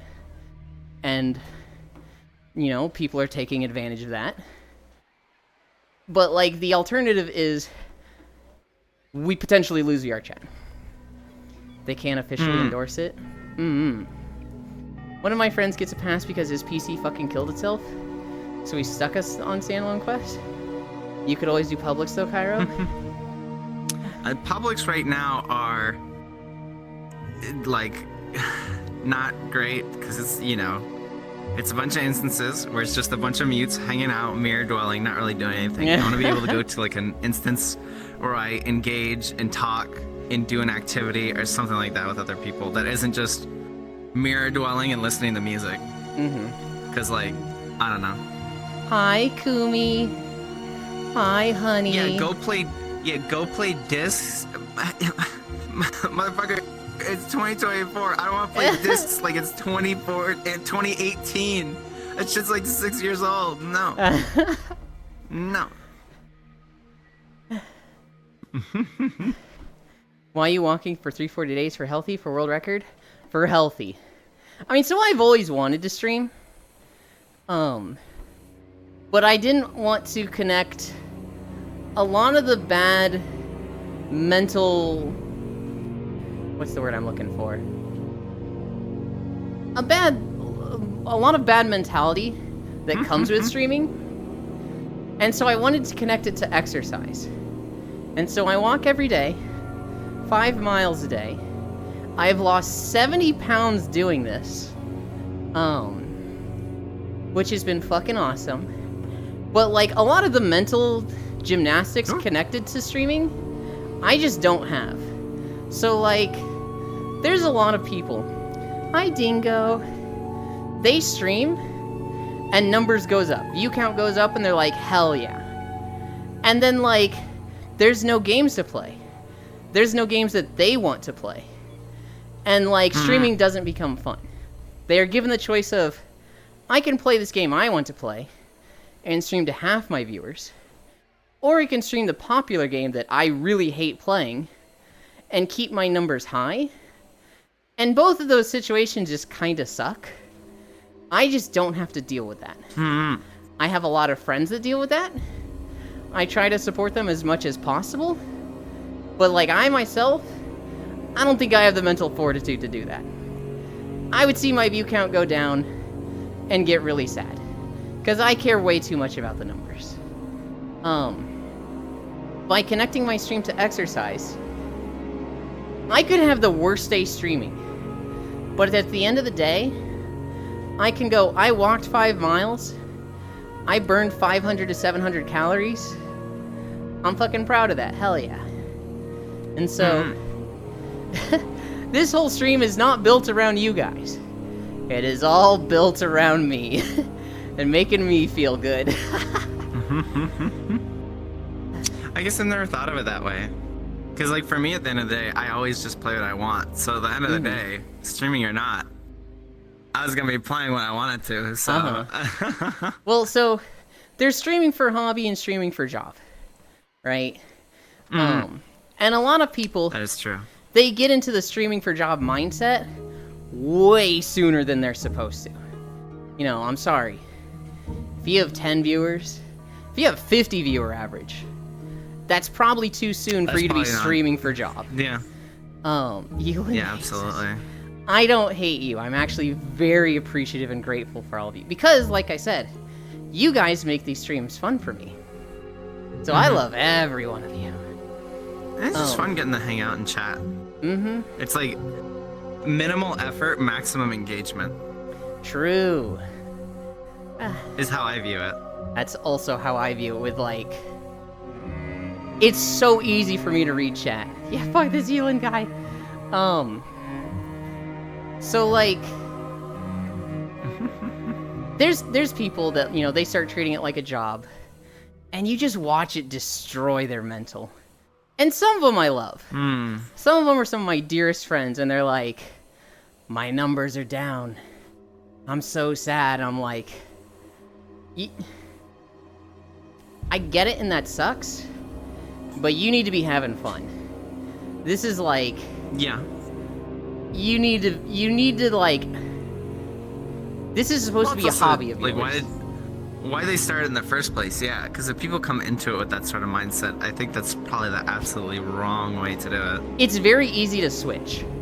It's very easy to stream for fun, get a lot of success early on, get a lot of attention, and then, like, I could potentially do this for a job if I keep growing like this. But, like, streams are kind of like new video games, where somebody starts streaming, they spike up, and then everybody's like, okay, I've checked out the new person, let's go check out the next new person. And they kind of, like, taper off. And, like, if you ever do transition your stream to, like, a full-time job, and I know this is extremely hypocritical coming from me, who treats this as a full-time job and doesn't work. I have a very unique situation where that allows for that. But I've seen people drop out of school, quit their job, to become a full-time streamer. Oh, gosh. You budget around your worst month. That's the advice I've heard. You look at 12 months, and whichever month you did the worst, that's what you build your budget around. And if you can survive off of that worst month, go for it. But if you pop the fuck off... That just sounds so stressful. I agree. I fucking agree. If you pop off one month and then go like, oh my god, every month is gonna be like this, I am sorry to tell you, it will not. I'm proud of you. 70 pounds, woo, Yuland hates us. I do not. What stepper you use, if I can ask? It's like the comfort. It is a Nordic Track C2300, C2300. It's a very old treadmill. It's nice. It probably needs to be maintained. But that is the treadmill I'm using. Yeah, fuck Ewan. Except me, Ewan hates my bones. Which is saying something because I'm a ghost. Why do you think I hate your bones, Icy Fire? Fun? You mean hilarious. Now hang on a minute. I'm here for the real streamer, the llama. Oh my god. The llama isn't even gonna be here for another week. He gets home Pixel's tomorrow. Been gone. Also, he's an alpaca. Dylan does not hate us, he is uncaring. Live or die, he won't notice. That's not true. There's people that showed up a lot in the past and don't show up anymore. And I miss them. I'm scared to message them because I don't want to, like, guilt trip them and be like, hey, I noticed you don't come around my stream anymore. Nothing. Nothing. No, I wouldn't view it like that. If they're your friend, I would say, you know, it's fine to reach out to them and be like, hey, we haven't talked in a while. Okay, well, with my friends it's You know, easier. and maybe... But what if they're people I met through stream? Like, I've always known about them, and then they came around stream and I really got to know them. And then they've kind of just moved on. I would still say that's like an acquaintance. I would say that's fine to reach out to them. I agree, I just... Obviously there is a fine line with boundaries to that sort of thing, but like, I don't know.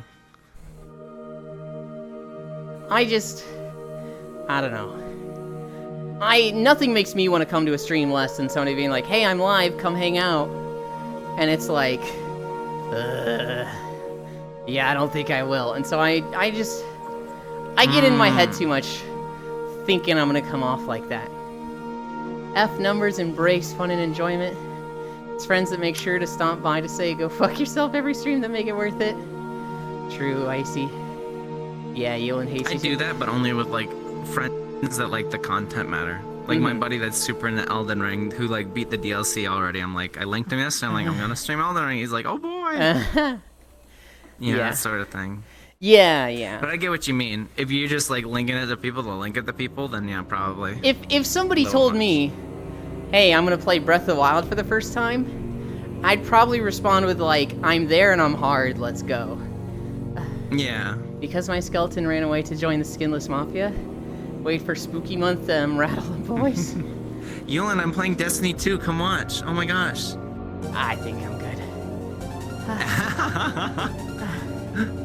How do I unlock being hated by Yulin? I tried giving him love, that doesn't work. Shut up, media. Follow that llama and I'll pack again and I'll pack you up. Hi, Smug. Hi, Lonkarahatu. Bug Raid. Smug was playing Deep Rock Galactic. And he was like, I played this a bit in beta when it was on console. And now I'm transitioning to PC and starting over. So I'm hoping we see a lot of Deep Rock Galactic on Smug streams. I'd hate my bones. Yeah, I've never played it, and people are always surprised when I Wait, say I don't play Deep what? Rock. And they're like, You how do serious? you not own it? I'm like, I don't know. I don't own it. Oh my And god. it's like my jam too. Like Left 4 Dead 2 is like one of my favorite games, so it's totally like a 4-person co-op horde shooter. You need to get on that. It's my vibe, but like, it's just like, I don't know. I just never had the opportunity. I'd hate my bones if they were being a menace to society. Yeah, but you're never a menace, Icy Fire. You're like Satania, like, today I'm gonna be evil by recycling this water bottle without unscrewing the cap. Yeah, ha ha ha ha. Like, that's your idea of evil, Icy Fire. Bug raid. Welcome, Raiders. Smug streams every fucking day, but he's insane and doesn't do it at the same time every day. But those streams are worth it. Welcome, cute insectoids. I got this. Just so you I know. don't know. It's just like, it's one of those things. I kind of just never got into it, and now people, I don't know. People are like, you should play this with me. I'm like, I don't own it. They're like, well, you should buy it. I'm like, I'm playing other things right now. I don't really just want to buy a game out of nowhere. Yeah. Bug was with his people. It's True. Years ago, yeah. I don't know if they were with their people. No, Smug was with They were his definitely people. against their people. Oh, true. Rockin' Stone to the bone, steal his stuff in Minecraft. If you steal my stuff in Minecraft, I will actually be upset. I own it but never played it. Really, Vips? Yeah, get on that. I stepped away from what sounded like it was going to be a compliment. Crisis averted. I'm always killing Bug. I'll make liver and onions? Hell yeah. No bug friends for me, I guess. No. We're at 3.5 miles. I'm so tired. Steve is always friend? Steve is always friend, that's true. I'm gonna move Yulin's house, move like blocks. If I ever get around to fixing my bee farm, I'm gonna be tearing my own house down and remaking it. Out of honey. Yes. I want to create the H from Teen Titans. So in the episode where the Hive was introduced, they beat up the Teen Titans and kick them out of their tower. And then they start remaking it into an H for the Hive. I want to make an orange H like that. And I cannot find a screenshot of it online. But I know it happened. I know they started to remake it as an H. Oh, mic to rival mine? No, Jan. I can understand Yuki on their mic. If I were to prank someone, I'd replace their roof and floor. Okay, I'm just a little behind 3.5. What do you mean a little behind? You're at 3.5 miles already? Schizo moment. I can't believe Bits just wants to recreate Donnie Bob's videos.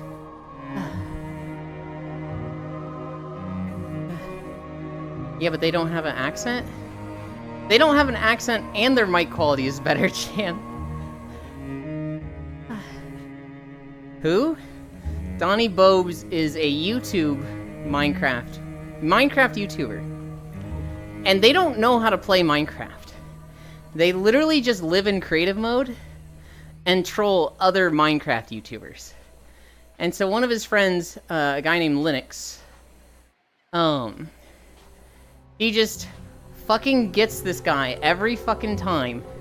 And one of his favorite pranks is to, like, control paste the dude's house and move it over a block every time he leaves his house. Or, like, stretch it. So, let's say it was like a 10 by 10 house. Well, it'll become 10 by 11. Then 10 by 12. Then 10 by 13. And he'll do that for like an hour and stretch it like 50 times. And eventually the person's coming back and they're like, I did not make my house this fucking long. What is happening? Behind your mileage? Minecraft YouTubers sleep. I don't particularly like Donnie Bobs. But Core fucking loves Donnie Bobs. Specifically, she likes falling asleep to Donnie Bobs. Which is the worst thing ever. Because we'll be in a call with her. She'll load up 3 fucking hours of Donnie Bobs videos. Fall asleep in the first 5 minutes. And then the rest of us in the call will be like, hey, so we don't actually want to watch this trash, right? Yeah. We'll take it out of the queue. And she will immediately wake up and go, huh? Where's Donnie Bobs? And we're like, oh my god, you fucking freak. I was called the local Russian radio station for a reason. Mileage may vary. Exactly, Hunt. I'm trying to get an idea of the difference. The worst part is I wouldn't notice. God damn, I love watching videos with Core. Sometimes when she gets sleepy and falls asleep to Donnie Bobs, I'm like, oh my god, really? I'm just thinking of a great solution. We open up a different watch channel. Watch the videos we want to watch, but leave the channel she's fallen asleep in muted. Thank you, Anon. I appreciate the gift sub. It doesn't increase the incline at all. We're already max. I still don't know who Anon is. What you gotta do, open up the users list, take a screenshot of every name there. The next time you deal with the Every Anon, single time I see Anon, yep. just go. And anytime there's no matching names, cross that name out. But it could be 2 different people. Who do you think it could be? I don't know. I have no idea. You just said it could be 2 different people. No, I'm saying it could be 2 different people that are, hit the Anon button. So that I don't know if that would work. Oh, it works. But I assume it's one person. It's one person. It's been one person every time. No. And everybody knows but me. So I know Bits knows. I know. I feel like a few others might know. Icy Fire might know. Probably knows. Who? We can't say who. We don't out anonymous gifters here. I know who it is. Shocky. Oh, Shocky knows. Or is Shocky also cute? I see. Icy knows? I'll have to find out. Okay. Next time I see them, I'll check. Oh, I guess Master Pandalord also knows. You think I pick up social cues? I'm clueless as fuck. Stream Elements didn't even say thank you. Is this toxic? If I get gifted a sub, I don't say thanks. Because I feel like that's a gift sub to the streamer. And, like, it's cool. And, like, anytime I get a gift sub, I'll make a joke out of it. I'll be like, oh god, I'm hit! It hurts! No, like, to someone else? Like, okay, let's say I'm watching you. And somebody gifts me a sub to you. I'm not gonna be like, oh my god, thank you for gifting me a sub. That's your job. You're the one getting money from it. For me, I guess I can see the perspective, but it's like you still get something out of it. I guess I'll make a joke out of it. I'll do my little, oh god, I've been hit. Yeah. I'll acknowledge it for sure. Yeah. Especially, well, if it's like a targeted one, I think you should probably say thank you. But if it's just like you get hit in like the spray, Yeah. then maybe it's like, you know, jokey or whatever. But if someone goes out of their way to be like, oh, I want to give this thing to Yuland, I don't know. I always do my. You. Oh my god. I always do my. Wait, what the fuck? I wasn't subbed. What the fuck? Did mine run out? I think Thank so. you. No. It must have run out like just today. I didn't notice. Thank you, Anon. Thank you, Anon. Okay, I was asking I because I'm didn't not paying notice. much What the hell? attention. Toxic Elon, dude overthinking social cues. What the fuck are those? I don't know. Normie's trying to tell me about it. Bring ignores him. I think I just get rebellious when a streamer is like, "Oh, you gifted a sub to this person. Say thank you. Thank them for the gift sub." Oh yeah, that. And I'm like, that don't feel- you that fucking. feels- yeah, that doesn't feel great. No. I would agree. That's weird. I think I just get really rebellious because of that, and I'm like, I'm never saying thank you for gift subs.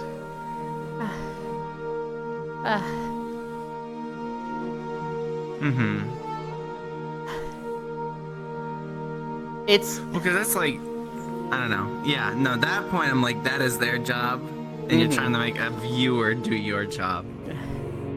thank you, Anonymous Gifter, for Thank gifting you. Cairo since Ewan's being a hater. I literally said thank you! That's when I stopped talking in that chat. Yeah. I'm just very appreciative of things people do for me, regardless. Like if someone even like thinks of me, I'm like, oh, thank you for like talking to me or DMing me or whatever.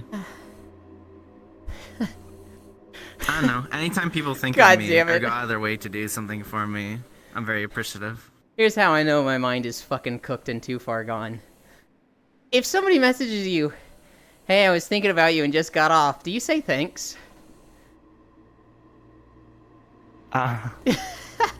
It's like I don't know. It depends on who. Hell yeah.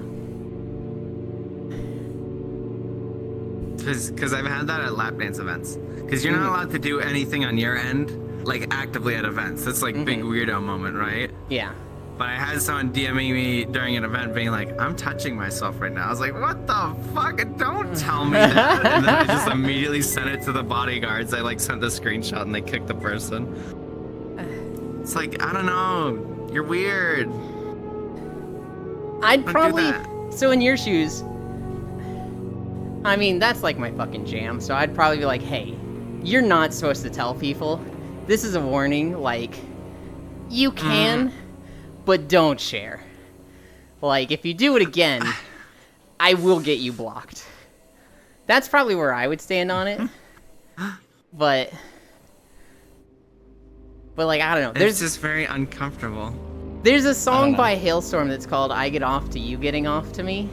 And I'm like, oh, this song makes a lot of fucking sense. What is a lap dance event? So in VR chat, you can go to clubs, raves, and you can go to lap dancing clubs where people will lap dance for you. And it's fucking great. And there's a big scene in VR chat around it. Very big.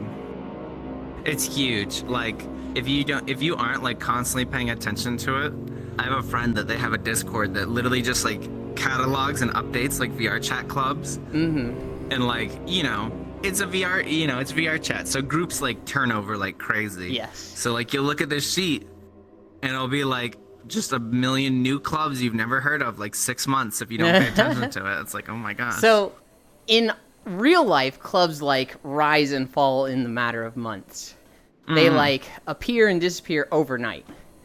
In VR chat, where it's fucking digital, and there's no like leasing, there's no like just the Oh, bureaucracy of like fucking land ownership and shit like that, I imagine it's like 10 times as fast. Oh yeah, no. So the reason, so like this time last year, I was in like 5 clubs. Uh-huh. Now I'm in 2. Like 3 of them exploded because like post-COVID, the scene like grew so big during COVID because people weren't, people were looking for exercise, people were looking for stuff to do, that sort of thing. So there's just like so much. And now like so many places have had to like downsize, and they're just like, yeah, we've just had a lot of turnover, and like a lot of the management team's kind of just like done. So yeah, we're just done. And it's like, oh, cool. Yes, do tell. Which is really shitty because like one of the places, Oh my god. I had been there like 2 years, and they just were like, yeah, we're ending next week, by the way. Just like out of nowhere. It was like I've been so doing sudden. an event like every weekend for like 2 years. Yeah, no. Because it was all the manager team. They're like, we lost passion for it. Basically everyone here that isn't us is like all dancers. And so we think it's just going to be a fucking shit show if we like hand it over. So we're just going to end it. Yeah. If you guys want to go and make your own place afterwards, it's basically like this too, like spin off, go for it. But we don't want to give you like directly this place. Yeah. It's like, that's fair. This is what you get up to off stream, Yuland. I personally don't. What I get up to off stream is making these videos and playing games with people. Okay, co-owner Panda. They were looking for exercise. If he did get up to it off stream, he would get a dance from me. That's for sure. I don't think I would be able to turn you down. I have gotten a lap dance in VR once. I had a friend who was learning, and they were like, let me show you what I've been learning. And I was like, okay. And then I was like, oh, this is not what I was expecting. Good job. Most clubs have like a 2-way like bad touch rule where it's like, if you're doing something the dancer doesn't like, they'll like cross their arms like an X and be like, hey, what the fuck are you doing? Stop that. You're weird. If you're like saying something or doing something. It's the same way. If like an attendee doesn't like what someone's doing, they can do the same thing at most clubs. Okay. Well, so this wasn't a club. This was like literally world exploration with friends, just and they were hang out like, with yeah, they were like, hey, come over here to this other room. I can do that. Wait, It's just am like I have to set up my room because I have like a bean bag and I have like other stuff in my room. I just always have to like clean it up and like push it out, which is a pain in the butt. Well, so this fucking gremlin, they were like, hey, I've been learning to dance in VR chat. And I was like, cool. And they're like, let me show you. I was like, okay. And then it was like, this is a lap dance, Selena. What the fuck?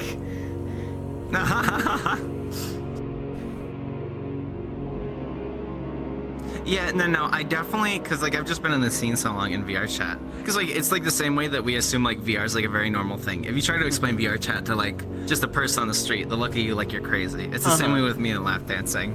Where I'm like, I'll just do it, and they're like, what the fuck? What's wrong with you? I'm like, I don't know, I just do this. Sorry. I don't know, this is just my jam. You didn't know that, Bits? Selena was learning lap dancing for a while. Yeah, she was getting big into it. I don't think she does anymore. She was doing it for exercise and having a lot of fun. And then I don't know why. She's like, I'm done with this. Telena, good lord, I love Telena so much. She often doesn't understand boundaries. And so like you said, if somebody doesn't like it, you have to be, you can't just fucking show up and start lap dancing on somebody. Telena did not understand that. Oh my gosh. She's like, hey, I've been learning to dance, let me show you. I was like, okay. And she's like, sit down. I was like, I guess, alright. And then it was sudden lap dance. Great, I can't say I don't like it if I want to. I fucking knew it. Is it not a little weird to be giving a lap dance to a random Abby? Like, what if a Smurf or something walks in? Well, so, yes, that would be very weird, Dingo. You need to have, like, room... What's the word? Like, room/club approved avatars. Like, you can't fucking show up in a, like, buff Pikachu and a Speedo and be like, I'm fucking here. Well, yes, it depends, right? But I imagine there's a lot of clubs that are like, we have a dress code. Yeah, a lot of clubs have like a no meme avatar policy. Yes. I would say a Smurf would fall under that. But some clubs are like No holds barred. because like a big component is like the stage dancing, and you're kind of just like watching people up on stage, like a normal strip club. But like, you know, dancers can choose to like pull you up or come down to you and give you like a lap dance. So obviously in that situation, if someone doesn't want to dance on a Smurf, they're not gonna dance on a Smurf. So we've had plenty of instances where people come to an event and they show up in a Smurf or buff Pikachu or whatever, and they're like, why is no one dancing on me? And it's like, I wonder why. Because that happens very often. I learned to dance in VR. What did you think what was happening? You're no fun anymore. I just joined her in Contra, they dead? Yeah. I'd thank her for it. Oh, nice sunglasses. No Dugtrio avatar. The first night I was ever in VR, I joined a Public World, and I saw a buff Diglett in a Speedo giving a lap dance. Literally somebody, hi. They switched to buff Diglett, and they're like, bro, you gotta check this out. And they fucking started twerking on their friend. And like everybody else in there was dying laughing. Awesome. And their friend's like, oh, no, dude, stop. And it was just like, I'm sitting there like, this is VR chat. Oh, that model?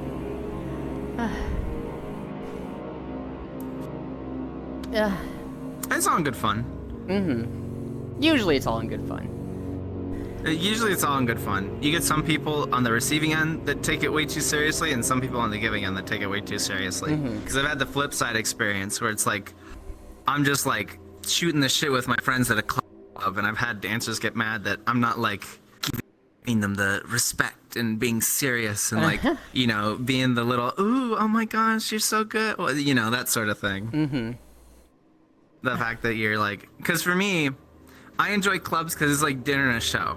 Like a lot of the time, late night VR chat, what are you doing? You're standing around in a circle with friends talking, you're sitting in front of a mirror talking, something like that. So I just view it as we're just sitting, hanging out with the boys, and we got a show going on. That's my enjoyment out of it.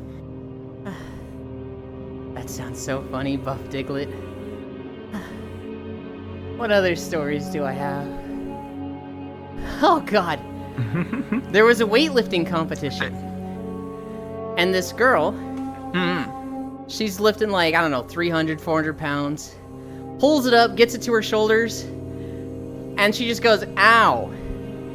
She takes her hands off the bar, she's bouncing it like on her shoulders and like her upper arms.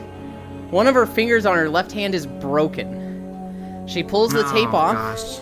She resets it, gets the bar again, finishes the lift. And it was just like, you fucking That's badass. badass. Jesus. Hi, mean, Leon. Terrible, but I mean, absolutely brutal, right? Like, oh my god. But like, god.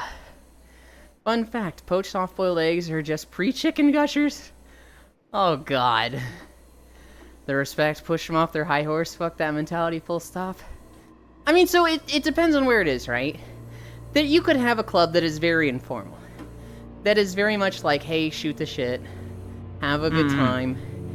If you're feeling the, ooh, oh my god, you're so good at this vibe, go with that.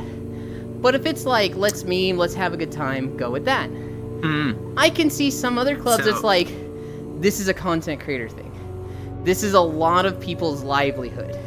This is a very much be on, be performing.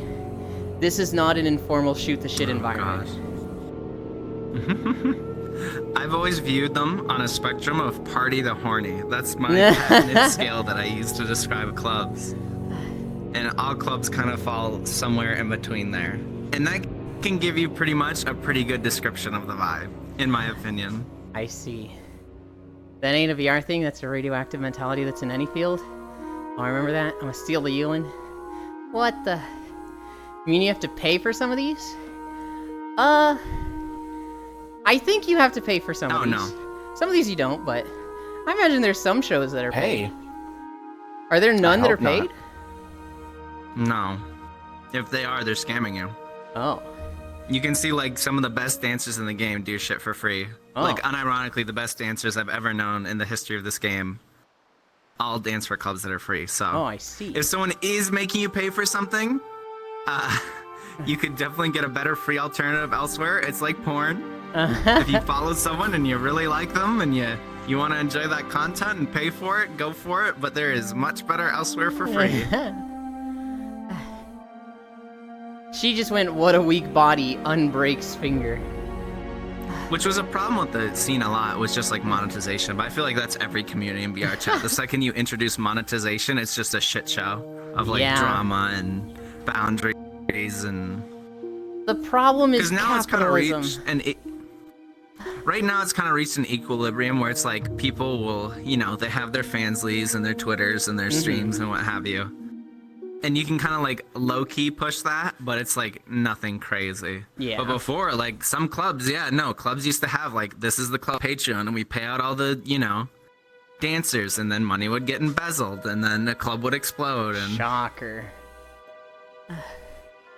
I know. I'm a big believer. So it's just like that capitalism is the problem, and if everybody had like basic human rights provided, a lot of these problems go away. So like AI making art, that's people trying to make a livelihood, right? And trying to escape the fucking soul-crushing nature of capitalism. But if we had food, housing, healthcare, education, all that, provide all the basic human rights, and I'm not saying in a luxurious method.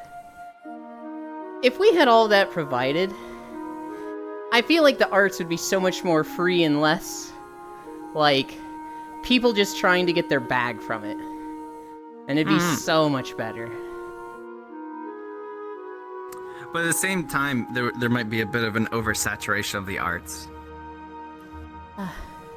I'm okay with that.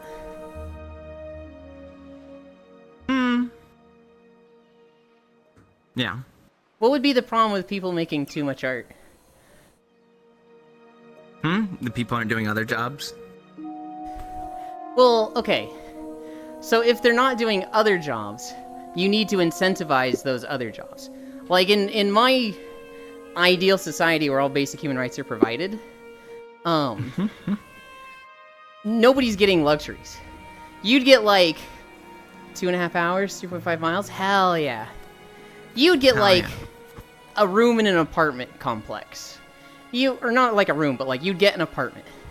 You're getting pretty bland food that isn't that tasty. You're getting gray tracksuits for clothing. You're not like living a luxurious life. And people would 100% go and find jobs that are useful to society. Not that art isn't useful, but like, the mandatory required jobs of society. Because, spoiler alert, people like nice things. I had this conversation with my dad a while ago, and he was like, if you provide everything, nobody's gonna work. And I was like, what about you then? He's like, what? And I was like, you could have retired at 40. You kept working so that you could have a house in Florida and one in Missouri. Why didn't you stop then when you had like basic human rights? And he was just like, oh shit. There's a lot of people that just like, they like nice. I would probably work because I'd want some stuff like that. I'd want video games. Yeah. And if I can't have video games, shit, I don't know how long I could lay in a apartment just staring at the ceiling. I'd probably be like, I gotta get some video game money. I'm pretty sure you would be working. You like nice stuff. Ellie over there would 100% be working. Ellie likes nice stuff. Sure do. Yeah. I can't get paid to ERP anymore. You never could, I used to. Bitch, and you called me a hoe, motherfucker getting paid. People used to do that. I have plenty of friends that are like top Fansly creators now, and they used to do that. I'm not saying... People would pay to do that. I'm not saying I did things to somebody and got paid for it. What I am saying is that I did not buy Monster Hunter Iceborne Deluxe Edition with my own money. At least I separated from my friends. I mean, Comulent. At the end of the day, as long as you're not like spitting on your own beliefs and like spitting on your friends to get there, get that bag. You know what I mean? Go for it. True. As long as you like not being, as long as you like don't go on stream and go, I can't believe people that whore themselves out for money and then you do something like that. Like, then it's like, fuck you. Yeah. Or like you do something, you know, like say that was your friend's ex, or like, you know, something like that. And they're like, yeah, please don't do that. That would make me really uncomfortable if you did something like that for them. Nothing makes me like a friend less. Nothing makes me like a friend, dislike a friend faster than a mutual friend breaks up and someone immediately goes for the girl. And it's just like, oh gosh, dude. Girl. That's why I like the circles. Oh, go ahead. Are you that fucking desperate to get your dick wet? Like, dude, fucking what is wrong with you? I hate that so much. That's why I like being a part of communities that aren't necessarily sexist, but anytime someone plays the I'm a girl card, it's like, okay, and? Mm-hmm. That's the kind of communities I appreciate being a part of, is where people can't like flex their I'm a femboy, or I'm a girl, or I have blank followers on Twitter sort of a thing. It's like, okay. True. Cool. Vote kick. I'd hella work, need my gaming crack. Elin did things to me. Yeah, imagine getting provided your basic needs. I would work my dream job. I only call out the friends that deny it. Is that a skirt? It is. Speaking of which, how does one start the third pipeline? Asking for a friend. So, the pipeline is mostly... The third pipeline is you have a quest and now you're selling feet pics and lap dances and girlfriend services in VR. And you're on here saying, that's a fucking scam. I can't believe it. Oh my gosh, no, go to lap dance clubs for free. They're definitely like terminally down bad people that will like literally make out with anything that moves. You can find them. They're out there. It's not hard. The opposite. They're saying they want to get paid. They're saying they want to earn money. Oh, they want to get paid? Yeah. For doing what? I mean, like, if you do Fansly, sure. The thing is like, if you want to do, like, Fansly and, like, not safe for work sort of things and still make money off of it, you need to, like, get a demographic of non-VR chat players. Because, like, unless they're a new VR chat player, anyone that's been playing this game for, like, 3, 4, 5 years is gonna know, like, this is a ripoff. What the hell? So you're giving real advice. I've been giving joke advice about the pipeline of using VR chat and RuneScape and Final Fantasy to make money. The pipeline is... Yeah, no. Girlfriend services on RuneScape. Yeah, I get it.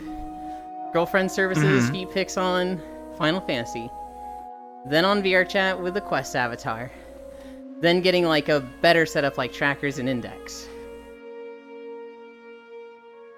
Girlfriend services? I can't speak on that one. That's beyond my scope and my expertise. I've never met someone that insanely down bad, but I'm sure I could find one pretty easily. Yeah, oh god, yeah, I can think of a few also.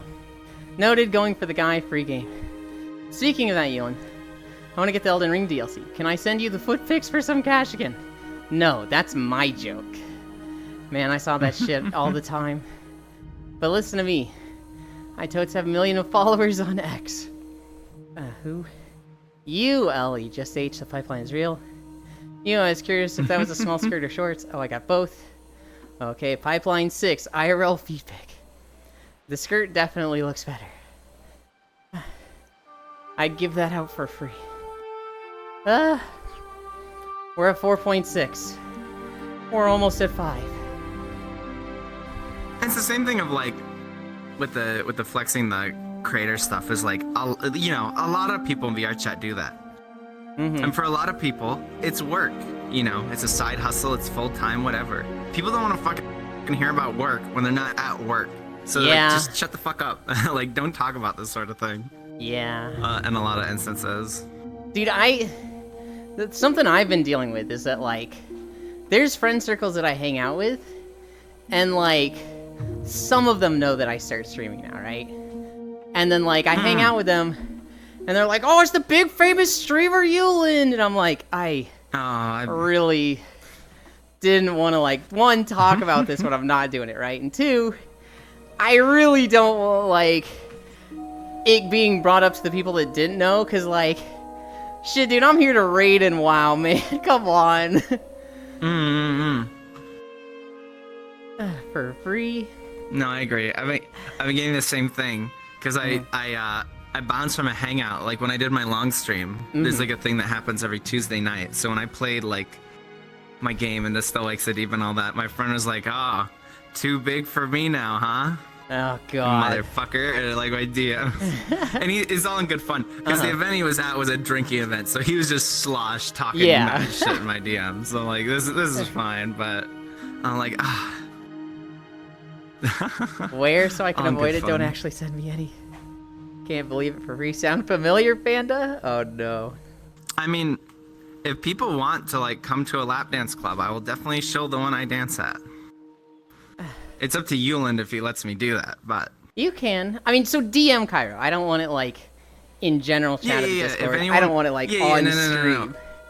But if you want to message Cairo, if you want to know clubs I dance at, yes, feel free to DM me. I can link you places I dance.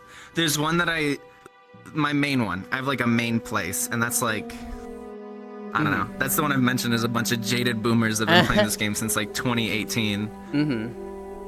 That like just want to exercise, hang out, and drink. bye. I be going. Bye bye. Have a good Bye one. bye. Thank you for hanging out.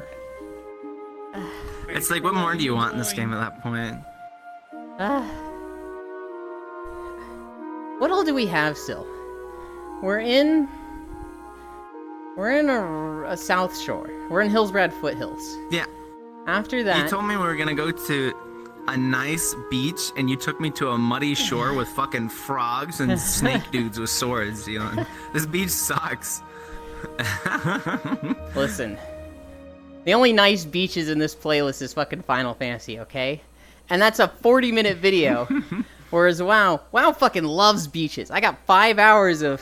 No, I got like 10 hours of fucking World of Warcraft beaches.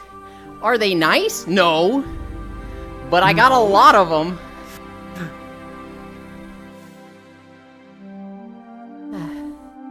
I just wanted to see the pics you mentioned. Farming Sim when? I mean, I'm out myself. I know one of the clubs because me, the head security and the server owner would hang in voice chat and play games.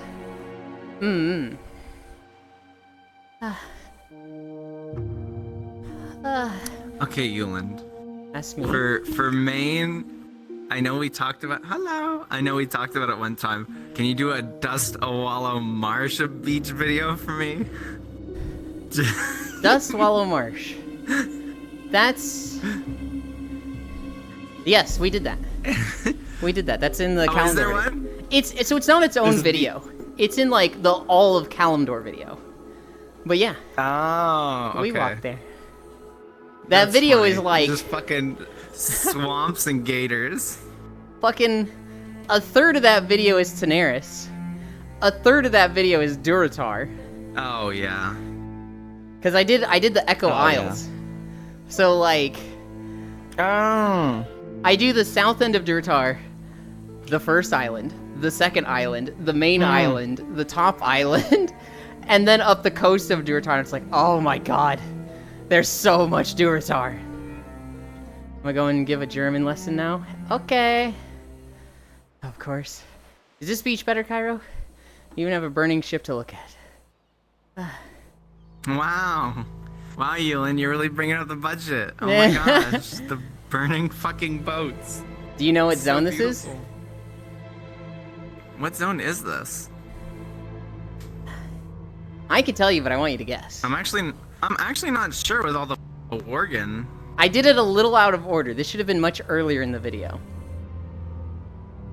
In Kalimdor? No, this one's Eastern Kingdoms. Oh, this is Eastern Kingdoms. Yes.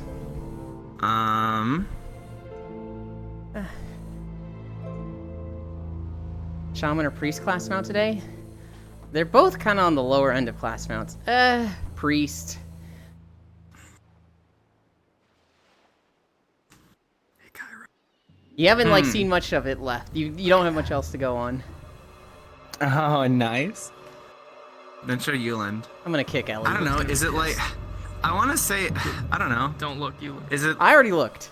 with the Worgen and like the undead and shit? Is this? It's not like Tears Fall Glades. Is it like Silver Pine or There something? you go. It's Silver Pine. This is that small Yeah, little 'cause beach in northern Silver Pine, where the Worgen burned all the boats. Well, I'm like, it's a Worgen, there's undead, it's gotta be, you know, the north side of Eastern Kingdom's up there. I was Yep. like, it's either, you know, it's either Gilneas, which I doubted, Silver Pine, or Tirisfal. Gilneas didn't have any good beaches. It was all fucking rocks. Hi, Pixel. Boy, hi, y'all. I'm here for now. Yeah, after but this 5 is a hours of good travel. beach with the burning boats and werewolves. Look, it's at least sand and, like, not a cliff drop-off. Elon, I think we need to have a yearly audit on the Walking Dead to discuss what a good beach qualifies Look. as. A good beach, in my eyes, is at the very least dirt. And if it actually has a smooth, like... This is a smooth slope from beach to water. If it's fucking rock drop-off, I don't record it. If it's, like, grass or literal rocks, I don't record it. Hoi hoi y'all, I'm here now after 5 hours of travel. I'm in Hong Kong. In a Marriott hotel, so there's that. Yippee Beach Day. Thank you, I will do the option you didn't pick. Hoi Jan, look, I need more people who play Ready or Not with. Stop looking, Yulin Hoi Frisu, Hypixel, Oh, I meant to buy Ready or Not. Like, the full release came out, and a bunch of friends bought it, and I was like, I'm gonna give this a week. This is like a $30, $40 game. Yeah. And guess what? You give it a week, And you're it's not playing dead. it anymore. I'm like, there you go. Oh, that's how it goes. I hate when I read games like that wrong. I hate when it's like, oh, everybody's playing this, I'll give it a week. And then, like, or I give it 2 weeks. And then I'm like, damn, they're all still playing, I'll buy it. And then it dies right then. I'm like, motherfuckers. Ah. Priest That's Found is weird, happens, Owl-Headed yeah. Griffin, Shammy is elemental. I mean, the VR chat beach is nice. Have you done the news segment, Eland? What's the news segment? Oh, I didn't do the days. I didn't do the holidays.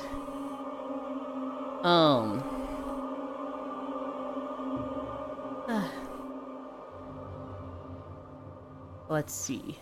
Oh, no, I clicked the shop on Discord. National Day. Today's holidays are America's Kids Day. Ew. International Widows Day. Let It Go Day. National Detroit Style Pizza Day.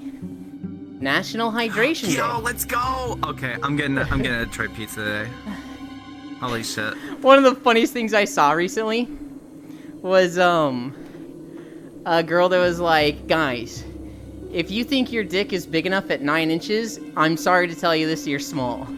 And somebody was like, okay, Miss Deep Dish Pussy over here.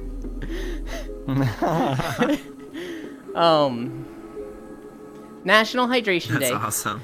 National Pecan Sandies Day. National Pink Day. Pink Flamingo Day. Runner's Selfie Day. SAT Math Day. Who the fuck decided that should be a holiday? My favorite Detroit pizza place is 20% off for the day. Holy shit, Yulin, thank you. Hell yeah. Typewriter Day. United Nations Public Service Day. I mean, so, okay. National Pink Day, sure. Deep Dish, Detroit Style Pizza Day. Those are the 2 good ones.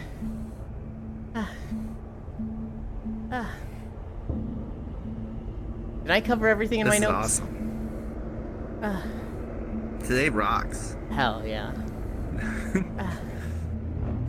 The only thing I it's a didn't place I don't cover. really like. Go ahead. No, you go. You.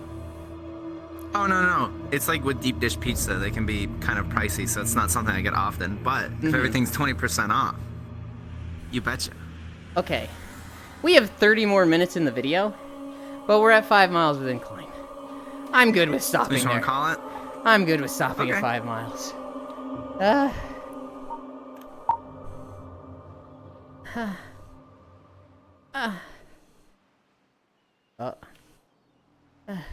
Yeah, I think I think it still had the Isle of Quel'Danas. Can I move with my camera? Yeah, I've got it set to local. I need to move in front of it. I've got the Isle of Quel'Danas still. What other zones are there? Oh, let's give you guys music. I'm trying to turn my treadmill off, but my remote's not getting it. There we go. There was... Yeah. The rest of the video was literally just that island up north. Have a good rest of your day, night, whatever. Are you heading out? Pizzas, yes. Oh. Bye, Bits. Thank you for joining.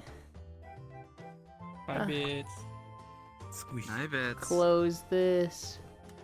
Open that. Open this. Oh my gosh. I have my own stream open thanks to Smug. Okay. Ugh. Okay. Bits, you missed your song? No, I was there. Problem is some games are co-op only games, which means as soon as friends fall off, game dies, so hard start, immediate death. Yeah, I heard pizza. It is National Detroit Style Pizza Day. So Cairo gets 20% off on a deep dish pizza. I feel like I'm back in elementary school when you do the thing where you like read the books and you get like the pizza from Pizza Hut. Mm-hmm. Is it still a thing? Maybe. I'm gonna run it by my mom. I'm gonna be like, hey, it's apparently a pizza holiday.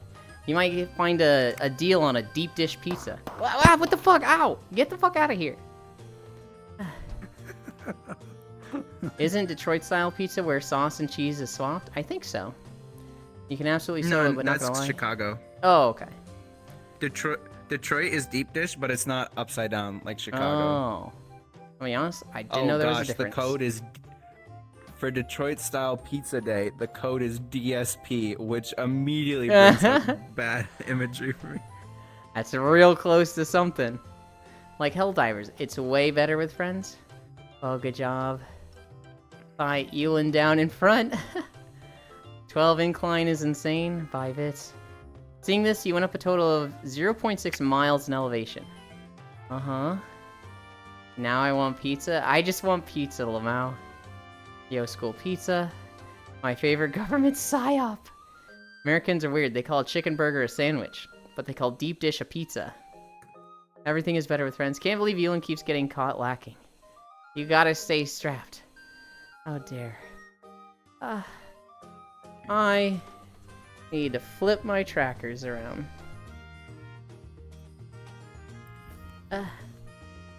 Oh my god, This pizza does not fulfill the coupon. What the? pain.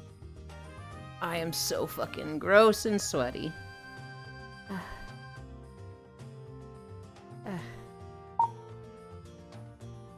Get off my head. There we go. Calibrate full body.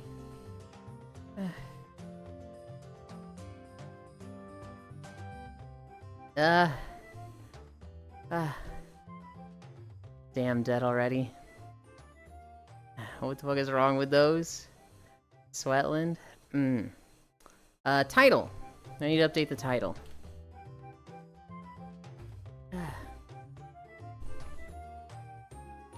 Beach day, 5 miles, and now we rest. Done. Oh my god. I'm so fucking tired. Worlds. I need to rename this group. Friends. Drop portal. Portal.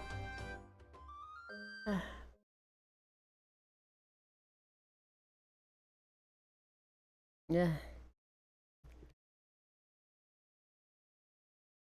Doot doot doot doot doot doot. Doot doot doot doot doot doot.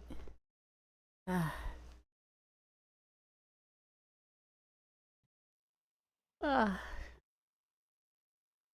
wonder if that other person I found has a beach world. Not that I dislike Sundown anyway. I fucking love this world, but well, I want some variety, you know?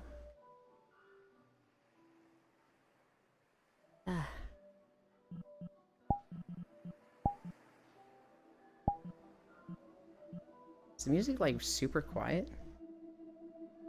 Oh, okay. It was just starting faded out. Put that there. Put that there.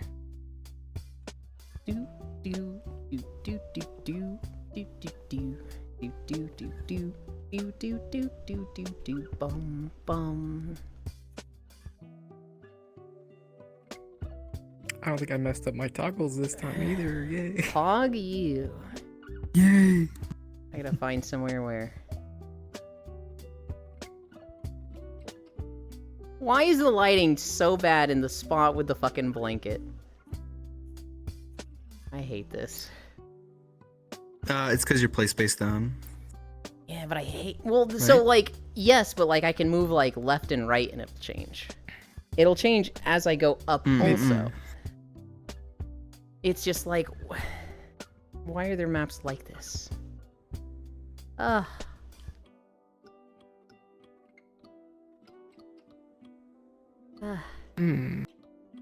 Swing that thing on your head around, Elin. What, this thing? No blanket for Euland. I don't know if I want a blanket right now with how sweaty I am. Did I lose a window? You can scrunch up. Oh, scooching. Yeah, scooch. Did lose a window. Oh my gosh, Yolan, wearing shoes on the beach. Maybe you should put on something more comfortable, like a fresh pair of Crocs. Disgusting. Yeah, dude, get some Crocs. You look good. I only had them for walking. No one looks good in Crocs. What do you mean? You'll look good. You kidding me? Look at me. Peace your eyes, chat. You would look better. Hi. Wait a minute. They don't show up They're on masked from your camera. camera. What did you do? Whoa. Is it a bounding box thing? Why is it always like a problem? Like, what'd you do, Ellie? Oh, it's incredible. Like, what did you do? It's bounding box probably. I don't know. It's my first day in VR. We can sit here and explain to you, Yolan, the 19 different things that could be wrong, and you won't understand any of them if that's what True. you want. No, it's not. It's a Croc thing, all right? A Croc. Not thing. a Croc thing. You just wouldn't get it. Right? Oh my god. Yeah, you just wouldn't get it. It's when you put like the Lord of the Rings charms and the Crocs. It's like the one ring. It makes them disappear. It's that one. Oh, okay, yeah. I feel like that's sacrilegious in some way to combine Lord of the Rings and Crocs.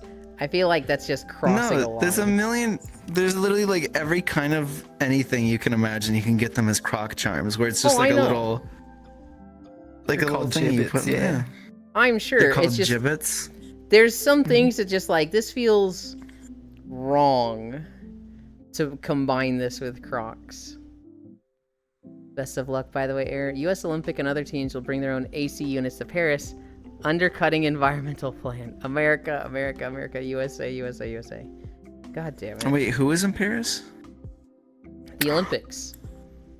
And so Oh, the U.S. Olympic okay. team and other Olympic teams are just going to bring their own AC units and just say, fuck the Paris environmental plan. Elon was unaware. Huh? Well, my he's aware, coworker he's got just- mad at me Oh, for okay. asking that. He doesn't know. It's fine. It's fine. I don't even know what the setup was. I don't even know what I missed. Who is in Paris? It's a meme. Yeah. Oh. It's a Kanye West and Jay-Z It's the name of a Kanye West song, and it's see. called Words in Paris, and so it's a meme to ask people who was in Paris, and I that's see. the whole meme. Let me pull the Bits, pom-pom. Bits is saying, "I know who's in Paris, but I'm allowed to say it." But Elon would ban me. Bits, no, don't say a word. I'm allowed to say it. Yes, even on Twitch. Oh my god. It's a Yeah. classic. It's a classic meme. Because there'd be people who would like go to their like Alexa, or they would go to Google and they'd be like, "Hey Alexa, who is in Paris?" And they'd be like, "I found this for you." Blank. it just like pulls up search results for like a Kanye West song, and it's like they won't say it out loud. Because I think that's where it came from. It was like people trying to get their voice assistants to say inappropriate things. Is where the meme came from. Gotcha. Well, it'll censor itself too. It'll be like, "Hey Alexa, play." Oops, mine turned on.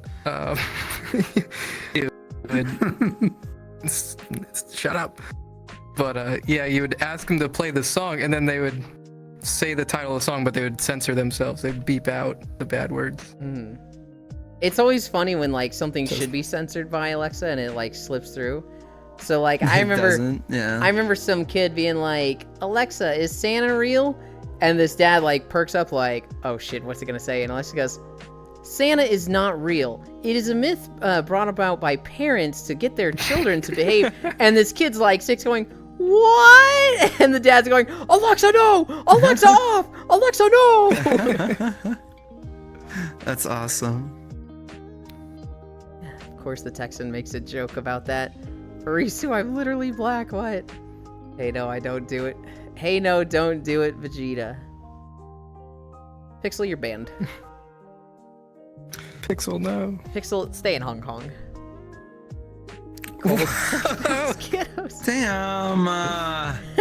This young guy's rude as fuck. He's crossed the line like 50 times. Am I supposed to just let him walk all over me for the 51st time?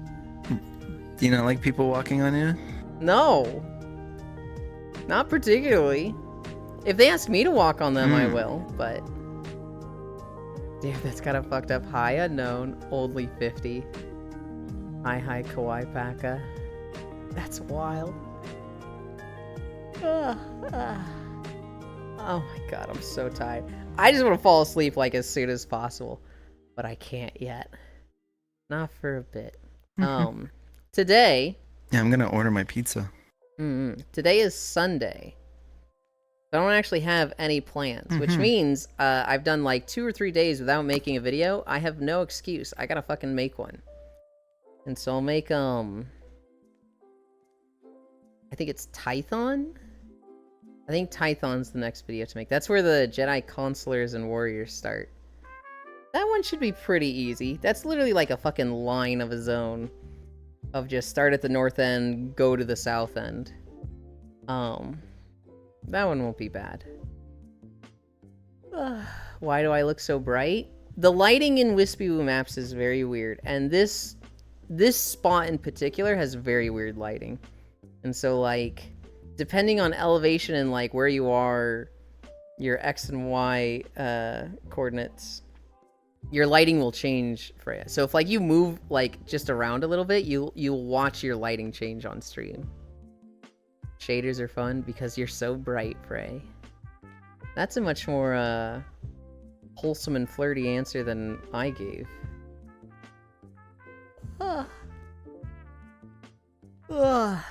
You brightened the room. Oh. True though. Ewan doesn't know how to flirt with me. I do. Just, you know, I didn't in that moment. Dang it. I'm tired. I just walked 5 miles on incline. You can't expect me to be at 100%. This is messed up. I'm not gonna lie. Cairo was like, "I've never played Deep Rock." And I'm like, "They just had a new season come out. You gotta play it. You gotta play it so bad. I'll play it with you." Do you wanna play Deep Rock, you? Kinda, but I don't want to like throw away my other obligations and stuff right now. No, not right now. Probably like sometime this week, maybe. I don't know. I'd get it. If you're willing to actually like play it and dedicate time to it with me. If you give me a day and a time, yes. I am kind of neurotic when it comes to scheduling. If somebody's like, "Hey, let's do this now," even if it's something that I'm like, I genuinely want to do, if it's sprung on me, I'm like, let me find a reason why I can't. But if somebody tells me like, "Hey, let's do this time, this day," I'm like, let's fucking go. And I'm setting an alarm and super looking forward to it. Dude, sure. Yeah, we can figure it out later. Well, Well, there's always been a case of like someone like just out of pocket hears I haven't played it, and they're like, "You want to play it?" I'm like, "I don't own it," and they're like, "Oh, we gotta play it." I'm like, "I don't know you crazy well, and I don't want to buy like a $20 game to like play it once with you, someone that I don't really know all too well." I'm like, "If you bought it for me, sure." Yeah. But if it's like a close friend like you, I'd say, "Yeah, sure, let's do it." You know, Deep Rock. I'm I mean, it's like everything you described earlier. One of those games that's like a horde co-op shooter. It's very silly also. The community around Deep Rock is like, they'll find a loot bug, which objectively, what you're supposed to do is crack that sucker open and get the gold that comes out. And what the community will do is they'll like stand around and going, "I found a golden loot bug! I found a golden loot bug!" And they'll just fucking spam that shit.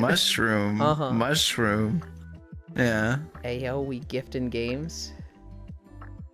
You can if you want.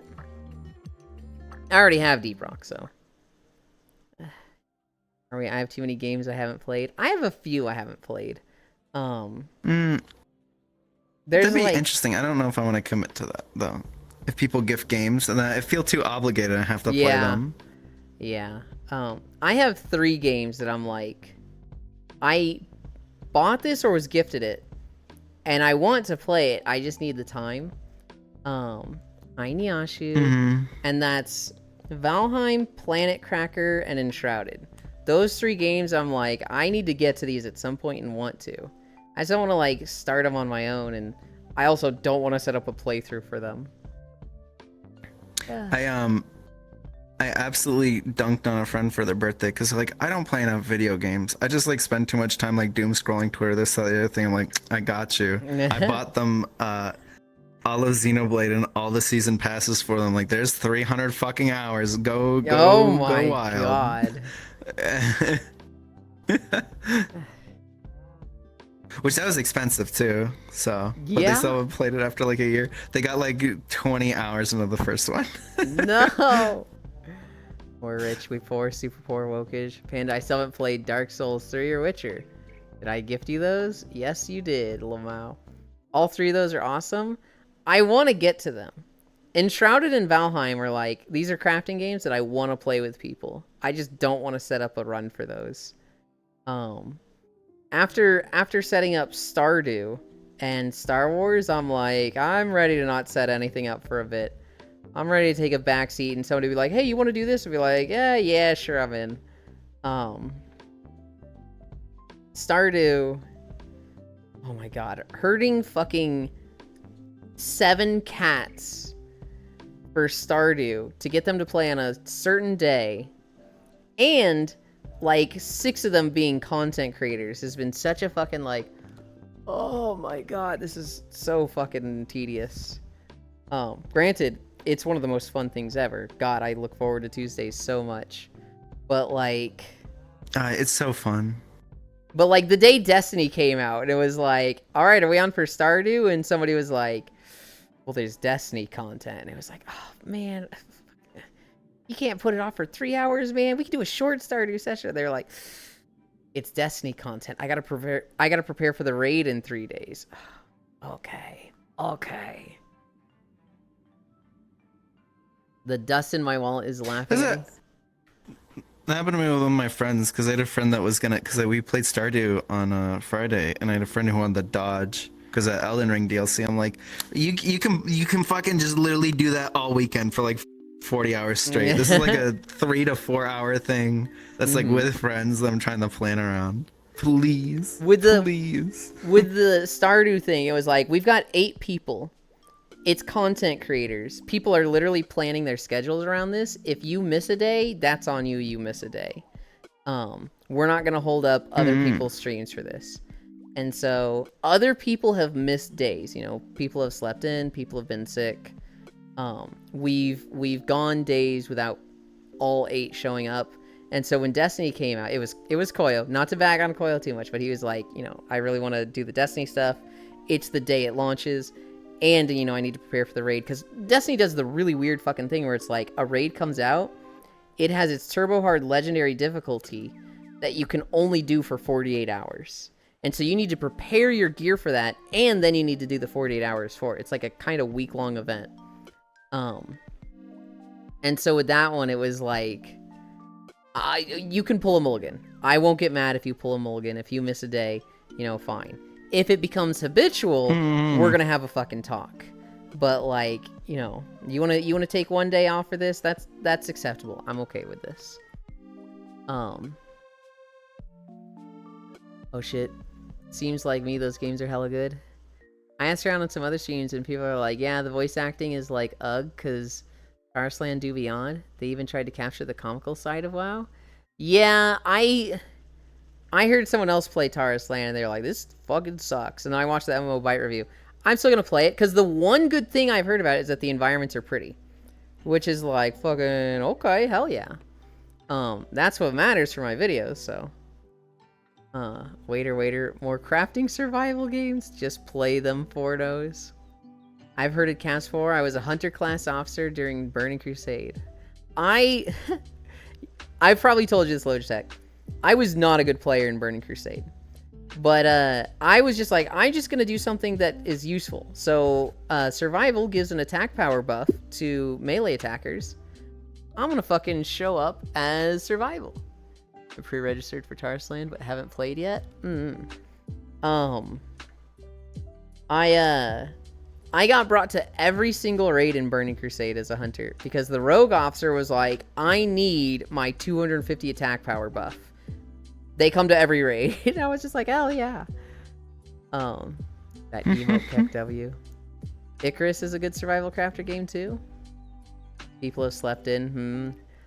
Errors. Specifically thinking of someone with that one. When Yulin getting a dumpy emote, they're typically not allowed. To get a butt emote, you have to like sneak them in. Maybe for 7TV, but I snuck one in. yeah. People are remembering that Mirror's Edge is a really good game. That's what I was worried about. Wait, I was worried okay, about that. is it But I mean, specifically a worst butt case or scenario, dumpy it gets- emote, or? It's the dead one with the dumpy hanging out. That's... I feel like that's easier to... That's, like, less of a sneak-in than, like, a literal, like, Among Us dumpy emote where it's, like, shaking your butt, right? Those ones, they usually clap pretty hard. Or if it's literally just... Really? Or if it's, like, Yulin butt, and it's just to, like, zoom in on the butt. I Those mean, they like, don't allow anymore. Worst case, you commission it. It gets denied, and you just throw it on 7TV, right? And it's Yeah. in your emotes anyway. People are remembering that Mirror's Edge is a really good game and no other games hit as hard as the first one did. There you go, Ellie. Fucking big dumpy. My There mate it has is. had a clear OG dumpy 2 years going on Twitch. Good for them. It means they don't have many haters in their community. Because that's what happens is like they either go for the name, so I don't know if your friend has dumpy or butt in the name, or it gets reported, and that's how they find it. Yeah, fuck this Yulin guy. Everyone has Cairo emotes. You just gotta show up when Anon is there, and you'll get one. That's what I did. When Anon is there in my streamy, you know. I wasn't even there. You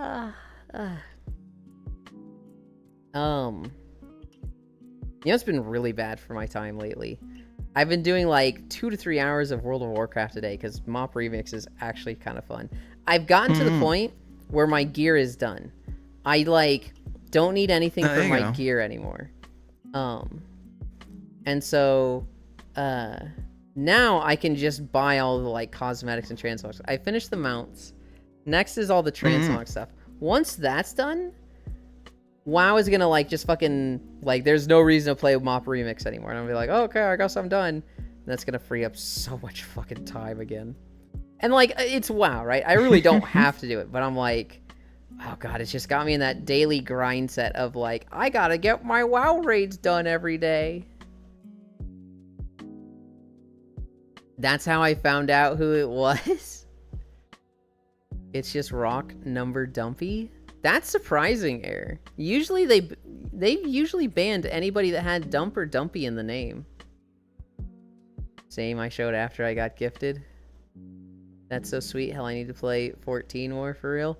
That's what I'm going to do. When I finish Mop Remix, I'm going to resubscribe to Final Fantasy 14 and start chugging through the story. Hey, you know what? What? Wait. Oh, no, you're good. Keep talking. I'm just talking to myself. Okay. Don't wait. I said wait, don't wait. Okay. Well, you said you know what, and I said what. What I Sorry. need to do, I need to set up Banjo-Kazooie for day 250. I need to do that sooner than later, because I really shouldn't wait till day, I think I said 250. I don't want to wait till day 349 and be like, okay, time to set up the Banjo-Kazooie thing, and try to be like scrambling the night before. Need to figure out getting But you Dawn Trail won't. too. Yes, I will. Fuck you. That's real estate. That's on me. Get the fuck out of here. Bye. Don't actually leave. Don't actually leave. I'm gonna calibrate. Let's Oh go. yeah, everyone else is gonna disappear for Dawn Trail, and I was like surprised by the amount of people that like played it during COVID, because I'm like, I've literally never heard you talk about Final Fantasy, and suddenly you're like offended that I'm like, because like they're like, oh, I'm gonna be playing so much Dawn Trail. I'm like, I've never fucking heard you talk about playing Final Fantasy. I've had like someone got offended by that. They're like, well, yeah, I really like the game and stuff. I don't have to play all the time to be like a Final Fantasy. They like, Oh I was my like, God. whoa. I was like, I was not like trying to be an aggressor and say you're like a fake fan or something. I was just surprised. Kyra, I've been playing Final Fantasy since like 2015, but I stopped for a while, and I'm only on level 30 right now. Oh my goodness. How dare you call me a fake fan? I feel like I've asked this 2 or 3 times before. Have you played Final Fantasy 14, Cairo? I know I've asked I this have like not. 2 or 3 times. I had 14 downloaded. I just never got to playing it. I killed Odin in PSO2, if that counts. Back in base PSO2. You know about their fucking trial. If you ever just feel like Yeah, a yeah. JRPG story that just gets better and better each more you do. The problem is what I tell people is like, man, I'd rather just like play like Final Fantasy like 9 or you know like 6 or But haven't you already played 4 those? or, no, I haven't. Oh. I've like never played a full Final Fantasy game actually. I play like all the spin-offs and You know- like Square Enix JRPGs, but not like mainline Final Fantasy. No. I was playing Thank you, 10. Anon. I'm in the middle of like a playthrough of like 7 and 10 and I've actually completed a surprisingly small amount of Final Fantasy games because I had that weird tribalism with Tales where I was like, I don't like Final Fantasy games. Tales is the better JRPG because it's not turn-based. And so like I started 7, but I only got like 10 hours in. I started 10 too. Didn't get that far in it. I started 13.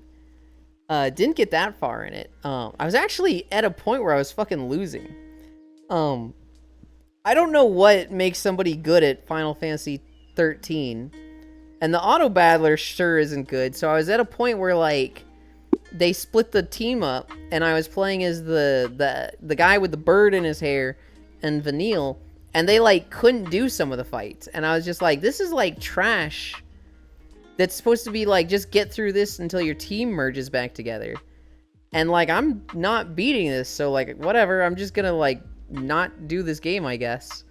I have beaten Tactics Advance. I've beaten that game like 3 times, and I fucking love that game. I never played Tactics. I played the 3rd Tactics. It's like Chaos something.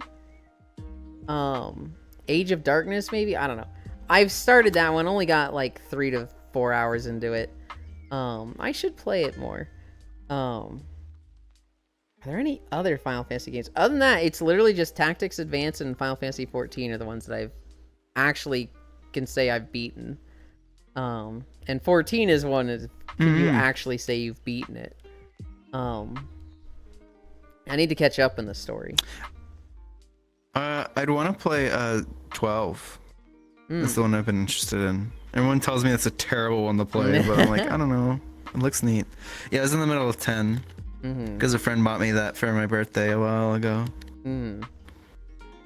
I've watched a story playthrough of 10. I like Dragon Quest. That's my Square Enix jam. Okay. When it comes to JRPGs, I fucking love Tales. When it comes to Square Enix, what are all the Square Enix titles?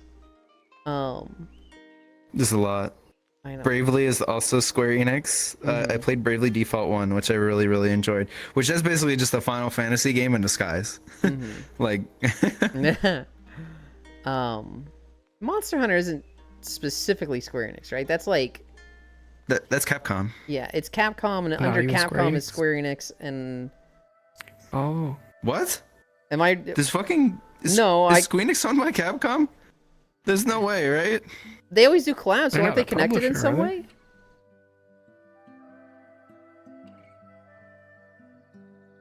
way? I could be just like completely I'd be wrong. blown away. I thought because they literally constantly do collabs, I thought they had some connection.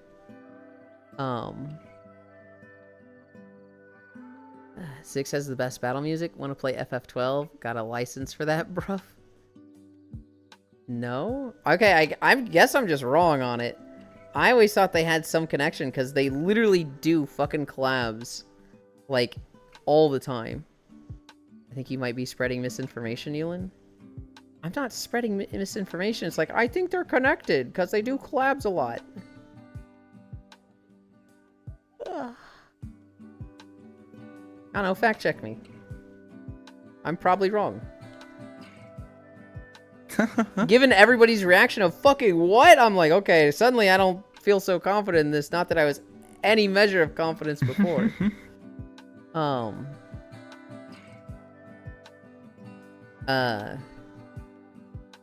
don't know, now I don't like, I'm mind blanking on anything Square Enix except for Final Fantasy. Final Fantasy, Dragon Quest, Kingdom Hearts, Dragon is Quest.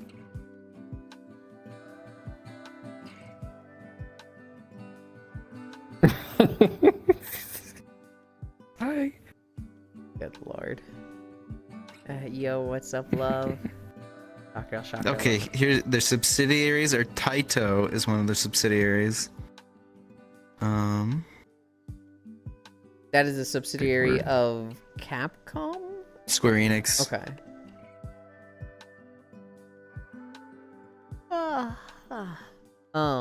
But Taito only does like arcade games nowadays, I would think. I've never even heard of them. Taito, they did like they did Bubble Bobble with the little dragons. They did Bubble Bobble. Sure. Heck, The little wait for dragons that Bubble shoot the Bobble. bubbles. Yeah. You know Bubble Bobble. I don't... There's no shot. There's no shot you don't know what Bubble Bobble is. Is this like a commercial from the 90s or? Because it sounds like it'd be a commercial from the What? 90s. Bubble Bobble is just like a fucking. It's like an arcade game. It was like on every mobile phone in existence. It's like They bubble and they bobble, but they won't fall it's down. like Dig Dug level. Please tell me you know what Dig Dug is. I do know what Dig Dug is. Okay. I don't know. I feel like I've heard of Good. Bubble Bobble, but like I don't know what it is. Like I can't see the like any images of it in my head. You're two little dragons and you run around a stage and you shoot bubbles at monsters that kill them. Yeah, I've never seen that. That's insane. That's crazy to me. He knows the game, just not the name.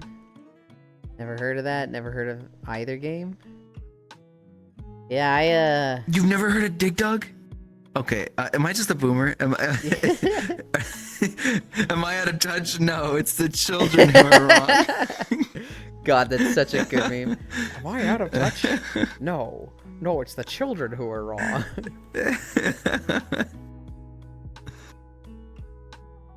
Well, it's like Pac-Man's here.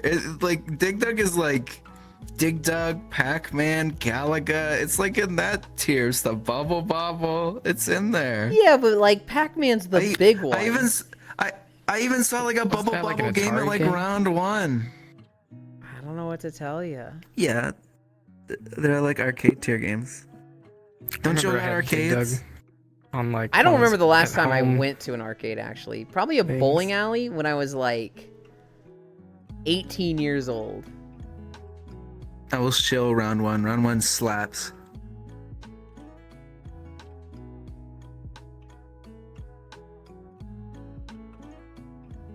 Wait, hang on.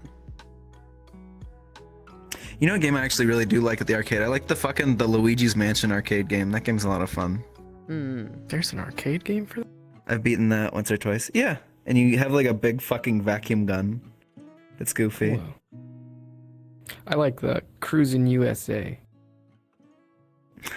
Yeah, I'm the boomer. I'm the boomer. You know, Cruising USA. I had Cruis'n It's so USA on the good. Nintendo 64. I never actually played it in the arcade.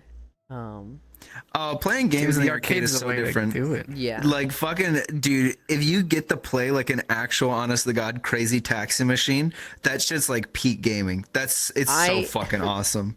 So, I remember having Gauntlet Legends and Gauntlet Dark Legacy for a Nintendo 64 and loving those. And then I saw them in an arcade. I was like, yo, let's go. And your health Yeah, you can drains play in there. arcade. And I was like, what the fuck is this trash? They expect me to put a quarter in every minute? Fuck this shit. Hi, Yeah, Femboy it's Rex. kind of when Korea. arcade games are dying. Mm-hmm. When I was in Korea, I played an Initial D machine, and it was pretty cool. Hell yeah. Oh yeah, that's a good one. No, those are in round one. Round one's like a Japanese brand that's just here in the US now. They're Mm. great. You're a boomer. Also, Dig Dug is fucking amazing. Empire's old too. I don't really caught that stuff, and I never went to an arcade. Most likely knows the version of the game that is a color match version. My dong Oh yeah, has yeah, hit the there, roof yeah, yeah, yeah. of the So table. yeah, there's a color match version of the game where it's like one of the ones where it's like the little circles on the ceiling and you have to shoot to match the colors. There's another one of that for Bubble Bobble, but you don't know it, so. These Xers don't even play Qbert. I know Qbert, but I've never played it. I just know it from like Qbert sucks. I stuff have played a online. Qbert in arcade. Qbert sucks. It's literally you just jump around and you like color all the time. It's like fucking Splatoon, if you want to view it like that. Oh, it's literally God. Splatoon. But like you're just getting chased by little guys and you hop around like cubes. That's it. I never had an arcade in my area, so that might be why I've never heard of those games. Damn. Hey, my homies remember Intelligent Cube on PS1? Nope. The fuck is Intelligent Cube? Man, it's so good. It's like Qbert, but like cubes roll towards you and you gotta like dodge them and shit. I might have had Qbert on the 2600, not sure. I never heard of most of this stuff. Well, Yeah. with how young you are, Jan, that's understandable. Yeah, Qbert was on Atari. Mm. What the fuck? What the fuck is my Cube? my very You first actually looked it game- up? Don't look it up. It's You like just a said it was fucking good. Black void. It's like a fucking black void with like cubes. What the fuck is it? I'm fucking laughing at Ellie with the dude. Wait, Intelligent wait, Cube. This isn't like some. It was so good. Looks it up. No, don't look it up. Well, yeah, because like I fuck is like this? stupid ass games. Oh my god. Directors Kenji Sakaguchi. What the fuck? This is like an actual honest to god like fucking like game with a lot of people behind it. It's just a black void with cubes. I have a copy on PS1. I'll send it to you. I don't need to. I don't want to play this garbage. My first game was Only Gex rivaled 64. by Metal Gear Solid. I think before that, Gex is based. I think my first experience to gaming was, I think a friend had Rush 64 on Nintendo 64. And I think I had watched another friend play Spyro, but I don't think I played it. I think he might have been like, here, you can try it. And I like ran into enemies, but like I didn't know what was going on. This is literally like 6-year-old, literally first time holding a controller and just being like, whoa. I have a question, you. What's your favorite bad game growing up? Like now looking back on it, you're like, this game was objectively awful, but I fucking loved it as a kid. Ooh.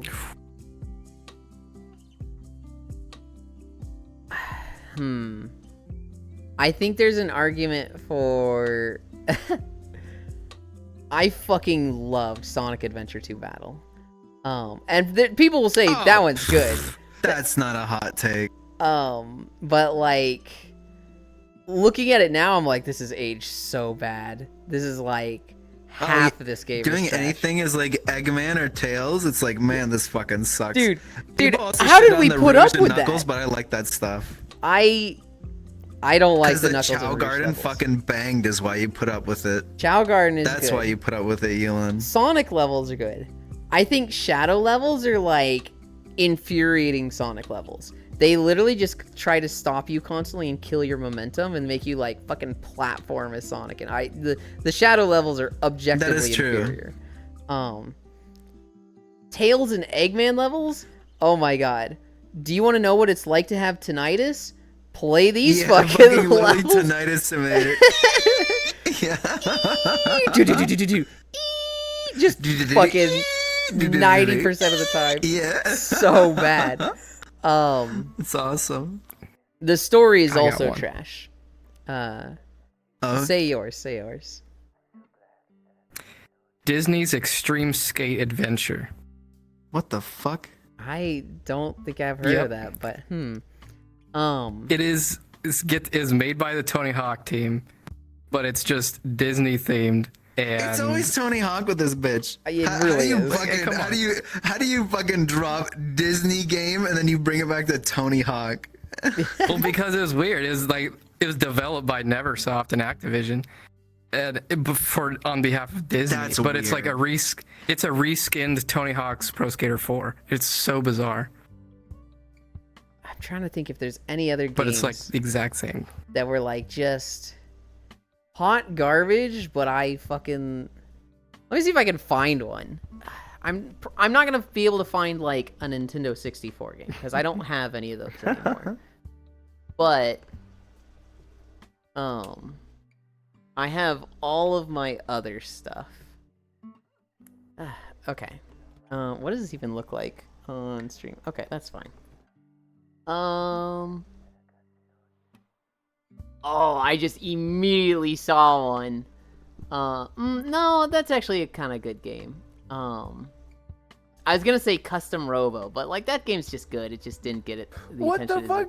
Custom Robo is awesome. It's awesome, but it wasn't popular. So for a second, I was thinking of popularity.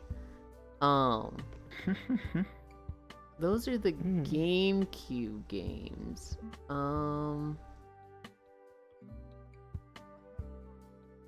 I'm not seeing any games that I'm like. The fucking Super Paper Mario? Nice. I know I had this You game. don't know you own that? No. Oh, he's looking at his actual shelves. Wow. What the hell?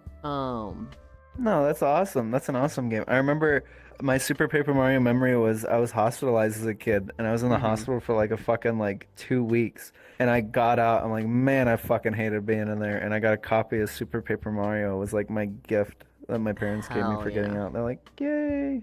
Um, But being in the hospital, like towards the end, it wasn't bad. They had like one of those TV carts, like the CRT carts. I just played Kirby Air Ride for like 2 weeks straight. oh, dude. Like what they wheeled in when 9/11 was happening. Okay, motherfucker. Yulin, what were you saying? I'm not seeing any games that I'm like, this is a bad game. You know what? I'm gonna run in my living room. I want to check. I want to check now. Mhm. I have like all of my games, like DS and 64. I'm not seeing anything that's like, this was a bad game. I probably had one or two for the Nintendo 64, but like, I sold all of those. At some point, I just got rid of all my N64 games like a loser. And I don't have those anymore. Yeah, I got rid of all my bad games. I kept Banjo-Kazooie, Banjo-Tooie, and Majora's Mask. Well, I kept Tooie and Majora's Mask for sure. I might have kept Ocarina of Time. I don't. I have 3 games. I could have just checked them. I didn't. Only NES and N64 games are packed away. FF8 for me. The wrestling games really didn't age well. If there's one game that I fucking loved that I think is bad, it's Sonic Adventure 2 Battle. I have a few games that like they weren't popular. I don't think they like sold well, but I would say they're good. And so there was Custom Robo.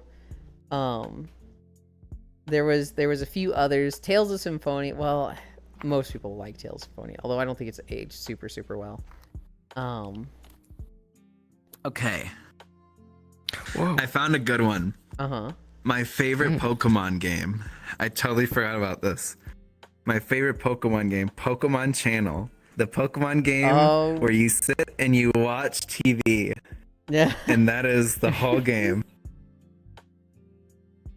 You watch different channels on TV and you buy like stuff on the shopping channel and you get to like decorate your room and you can go out and like explore the town. But it all comes back to you coming back to your like little home and watching fucking TV. By all means, it'd be the most mind-numbing, boring shit to play nowadays, but God, I loved it so much as a kid.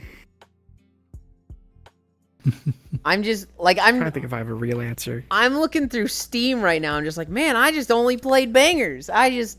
Every game is solid in my library. It's like I don't make bad decisions. I just don't miss.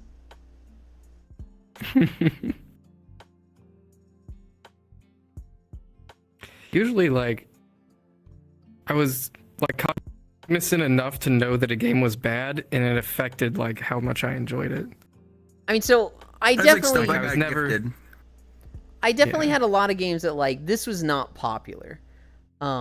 You know, Tales of Symphonia, Phantasy Star Online Episode 1 and 2, Custom Robo, Vigilante 8. There's a lot of games that I'm thinking of that's like this was not a popular game. And like if I bring them up today, like I'm surprised if somebody's like, "Oh shit, I played that."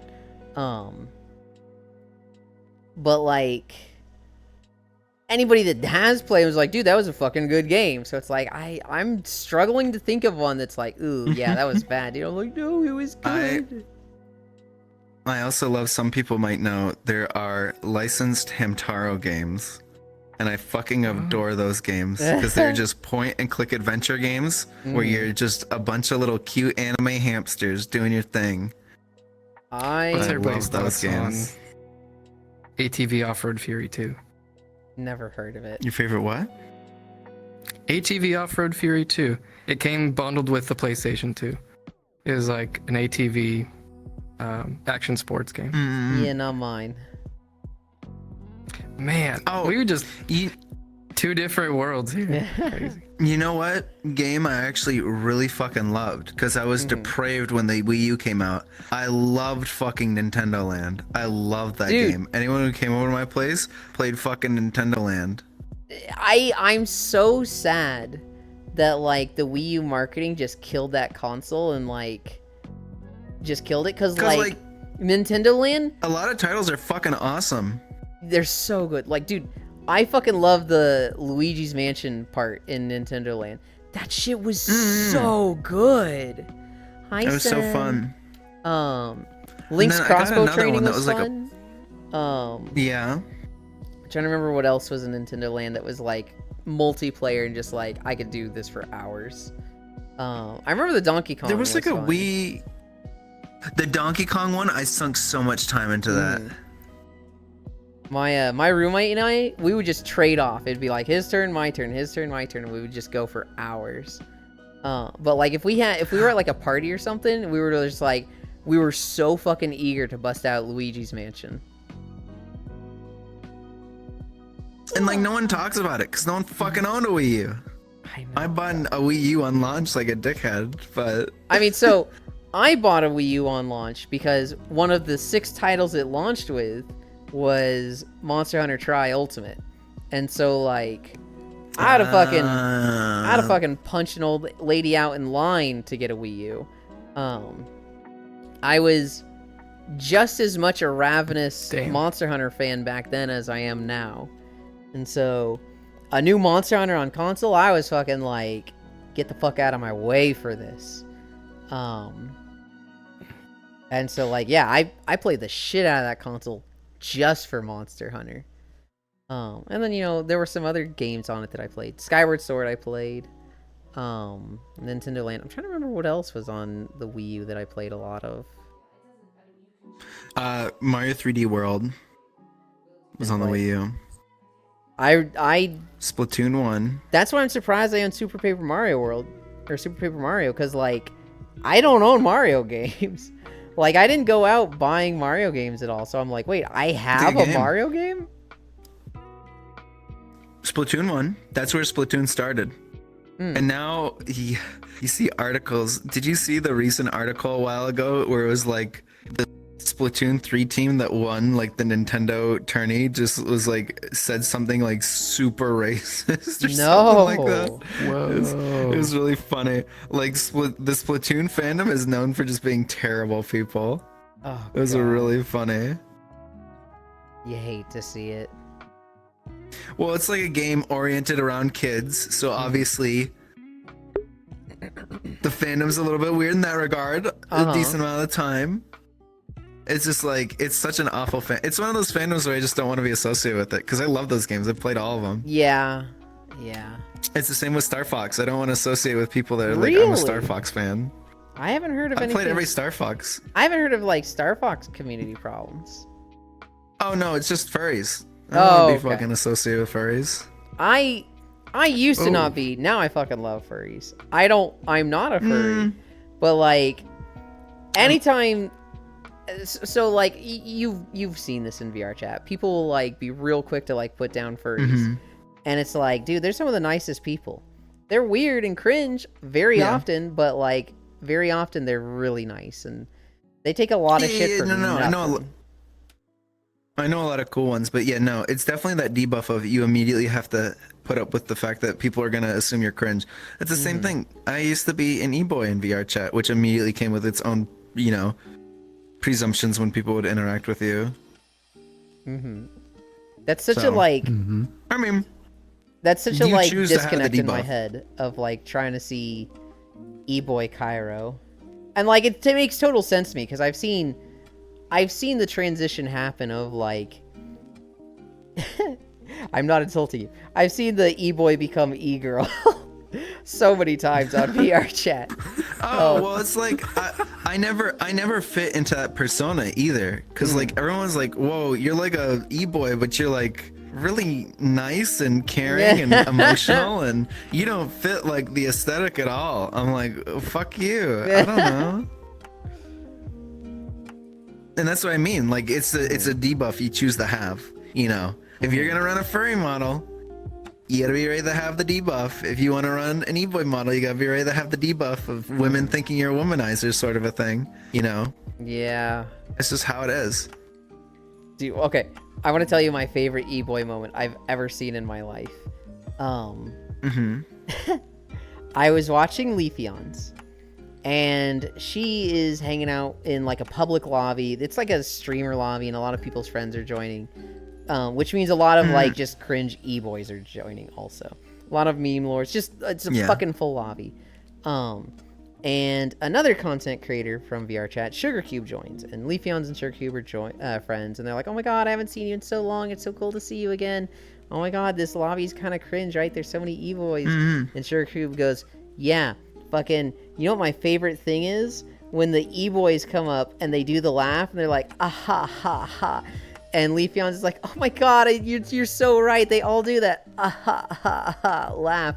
And they just start doing it, and like, doing the laugh and then like actually laughing, and then they're like, yeah, there's nothing worse than like all these fucking cringe guys that do the laugh and they just have no sense of humor. They just think loud is funny, and this guy comes up on cue and he goes, oh my god, that's my humor, ah ha ha ha, and they just fucking like That's fucking awesome. they literally That's just awesome. fucking like just brain stop, because they're like, there's no way this fucking idiot was just listening to us make fun of his people for 5 minutes straight and decide that was the moment to jump in. They start fucking laughing, and he's just like, it's just so funny, right? You know, loud is funny. And like, he's just trying to be louder because he thinks they're laughing with him, and they're like I think Leafeon starts fucking choking. She's just like, I need to get away because I literally am struggling to breathe. And Shuriku's like, yeah, dude, it's so funny.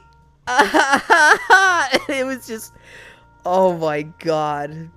That's awesome.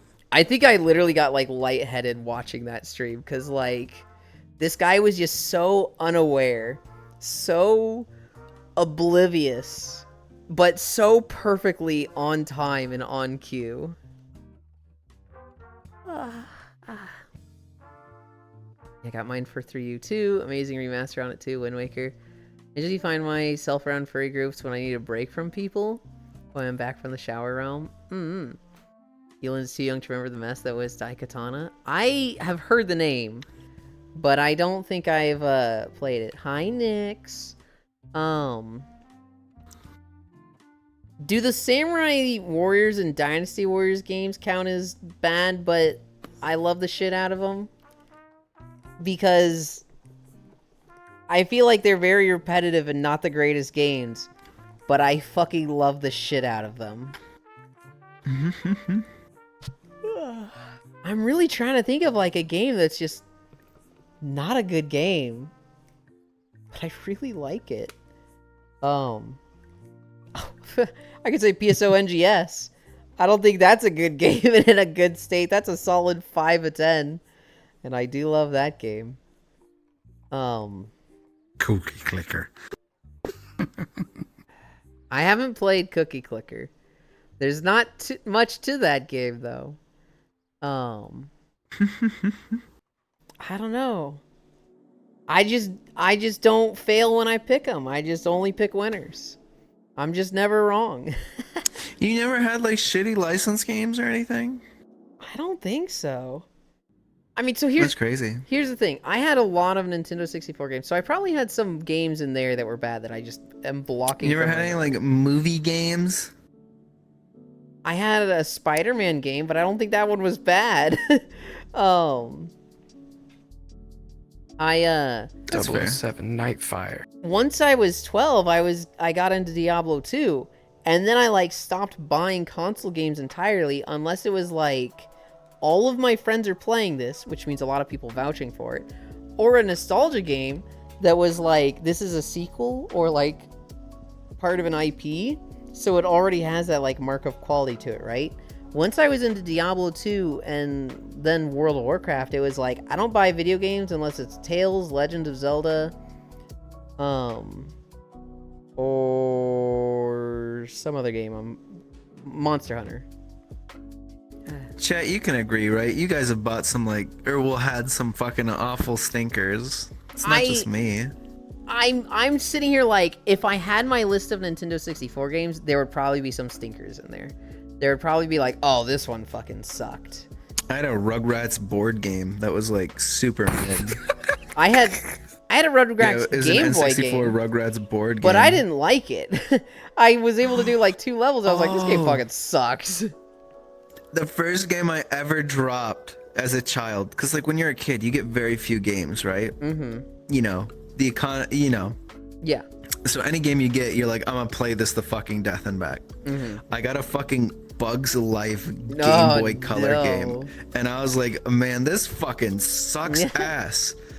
And like I stopped playing it. I just went back to like playing Pokemon or whatever. Mm-hmm. And my parents were like genuinely confused. They're like, oh, why aren't you playing with that new one we got you? Because I'm like, it's fucking awful. And like, what? Like, because they assume like, you know, dumb kid play anything, right? Mm-hmm.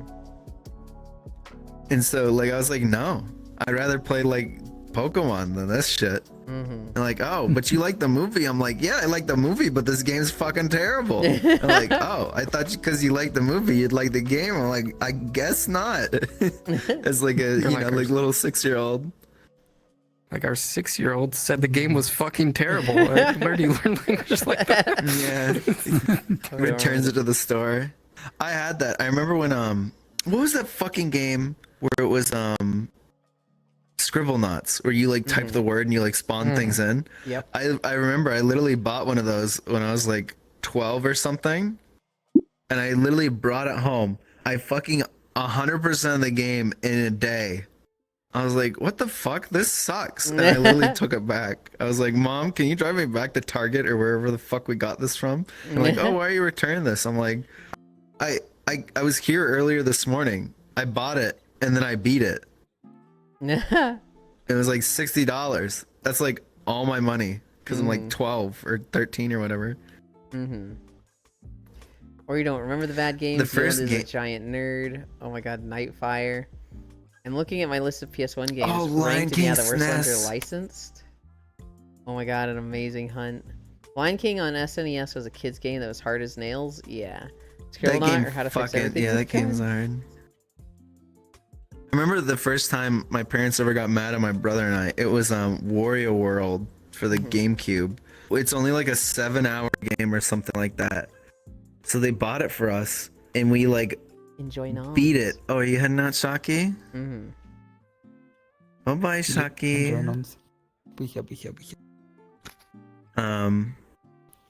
It's only like a 7-hour game, and our parents bought it for us for like Christmas or something, and we beat it. And we were like, yeah, we beat this thing already. And our parents were like, what the fuck do you mean you beat it already? It's like, I don't know. That's just how long it is. I don't know. I think I got like a big allowance, and like I have a big family, so like Christmas and birthdays, I would get like, you know, $10 in this card, $20 in this card, and at the end of the birthday, it'd be like, all right, well, I just got $320 from this birthday. Oops, I grabbed that. Which is like way too much for a kid. And I'm sure some of you were like, hold on, you just said you were 8 years old and collecting $320 for a birthday? Yeah. But I also like, I didn't want to spend it on anything except for video games. So I just like, as a kid, had savings. And so like when people say like, you know, there's a small economy for video games, I was like, yeah. I grew up fucking privileged. And so Oops. I don't know, I just wasn't buying that many games. I think I was just very fucking easily entertained. And like, so what I did when I was like 9, I got Banjo-Tooie. Fucking love this game. Me too. That was the first game I bought too. It wasn't the first game I bought, but it was one of the like early games. Okay. I played the shit out of it, and then like I wanted to play more, right? So instead of like getting a new game or getting Banjo-Kazooie or like, you know, resetting and speedrunning, I didn't want to lose my progress. So what I would do is I would go to the factory level, Gruntilda Industries, and I would separate Banjo and Kazooie, and I had Kazooie as the dragon.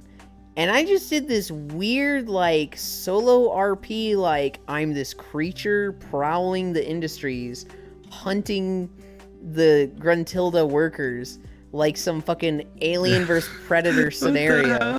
And, like... That's awesome. I probably did that for, like, 50 hours as a kid. Like, just... What the hell? Yeah, Why I isn't just this did like that a, for you know, a shit ton of time. And that's I'm like... playing house. You use your own imagination. That's cool that you're able to, like, get that much enjoyment out of it. You know Absolutely. You know what's really funny? I would do shit like that, and like at school, I would put in the bare minimum, and like the teacher would be like, "Write a short story," and I was like, "This kid wrote a short story," and the teacher would be like, "Mr.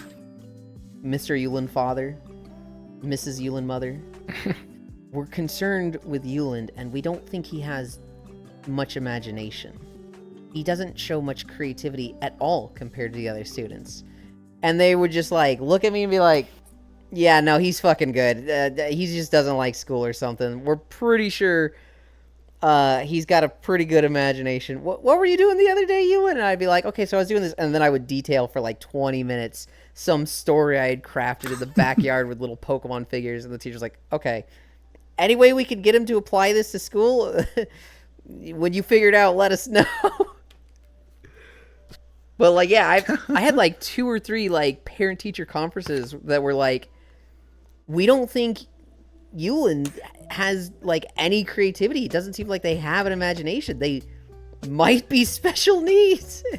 And my parents every time were like, look, if he is, you know, he is. We could get him tested, but if you think it's based on creativity, it's not.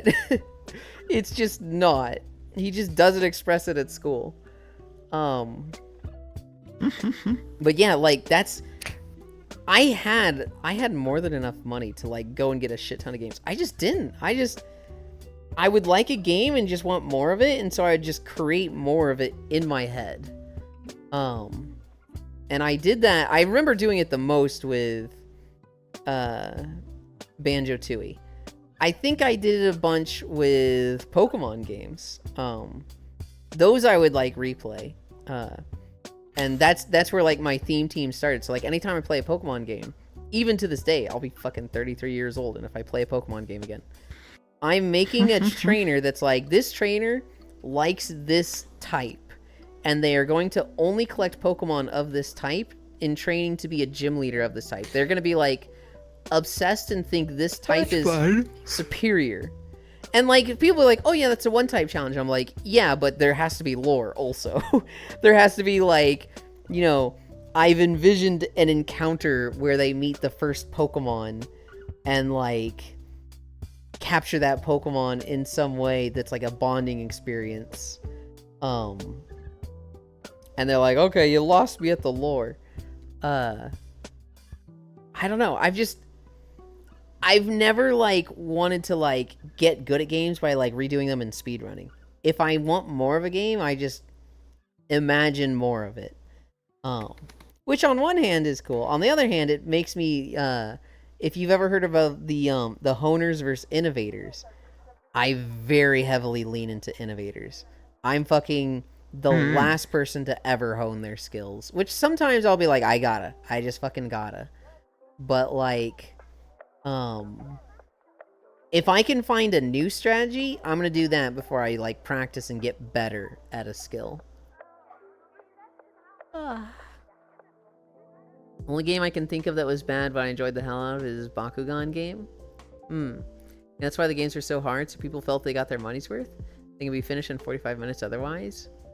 You got an allowance? I did get an allowance. I remember when I was like 8 or 9 years old, I started getting $10 a week, and for very minimal chores. I had to what's when you mow the lawn, what do you do with the edges? What is that called? I'm forgetting that. I don't want to call it edging. You're edging? It's not edging. You're edging, Ewan? You're edging? That's my favorite thing about coming back to Elden Ring, is that like everything used to be like people writing fort, night. Was like the funny thing like 2 years ago, but now every fucking message you read on the ground is like, I want to go home, and then edge. And it's like everything's about like edging. Hi Carla, thank you for the follow. Yeah, So funny how that works. every week my dad would mow the lawn and I would use the weed whacker and edge the grass, and I complained about it every week. It might be called edging. I don't think it's It edging. is called edging. No, It is. Like It is detail called- work? I literally edged my lawn yesterday. Oh my It's God. called edging. Yeah, but you're going to use that term if you know about it. Like, you wouldn't call it its actual term. You'd go out of your way to call it edging. Yeah, no, Thank you, it's Samuel. edging. Yeah, no, it is edging. It's edging, Yeland. I just googled it. I did that. I You had to take out the Googled recycling. I think I had to dust the house Wait, once a week. you were how old? Was this when I was doing my chores, or are you talking to Ellie? No, yeah, when you were doing your chores. How old were you? This Like is- age range? This is like 8 to 9 years old. And I was getting $10 a And week. you were edging? Yeah. I'm just joking. I wanted to Your dad avoid it handed so you much. a weed whacker at 8 years old. It was like, go nuts. Wow, you need more starter options in Pokemon. I want other types. What I would love is Pokemon to have like settings where it's like, hey, you can buy the like kids version or like the adults version. And not that the adults version is gonna be like, you could fuck the Gardevoir. I mean, like, skip the tutorial, have harder options, turn off XP share, have like a more difficult start. Or like, I don't know, make it so that like you beat the game on the kids version and then you unlock like the different ways to play the game. Like, hey, you beat standard Pokemon you've unlocked Nuzlocke version, or you've unlocked like New Game Plus, which is like you don't start with a starter Pokemon, you start with like a fucking Hoot in from Route 1, right? Like stuff like that. That shit sounds fun, but the Pokemon Company will never fucking do that because Pokemon. I just games are want them for to kids. I just want them to fucking put the money that they have behind it. Dude, so Like, so much. The fact that like Sword and Shield happened, and even that, like the budget was kind of shit. Mm-hmm. And then fucking Scarlet and Violet happened. It was like, actually, how are you like? They are. I don't know. It's the just a fucking IP scam. that brings in the most It's just money. a scam game. There's no IP in the world that has earned more than Pokemon. And like they have a team of 200 employees and they crank out a game annually.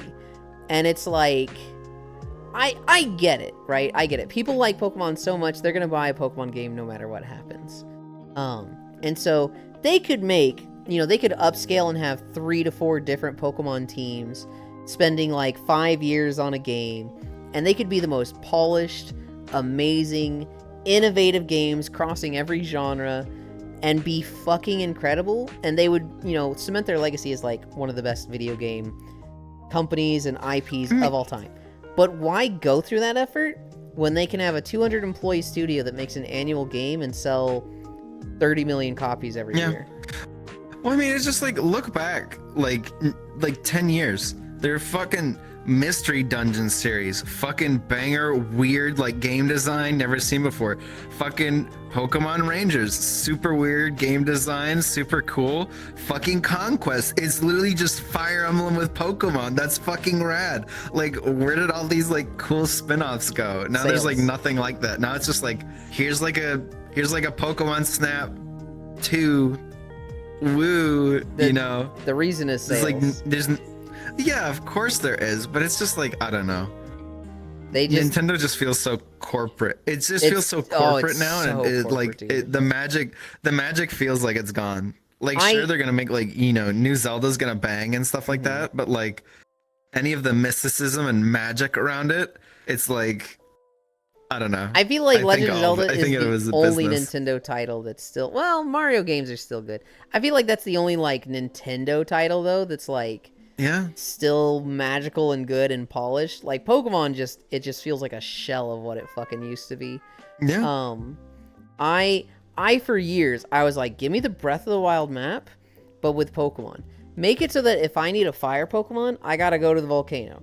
I need an ice Pokemon, I need to go to the fucking like top of the mountain that's snowing. I need a rock Pokemon, I need to go down into caves.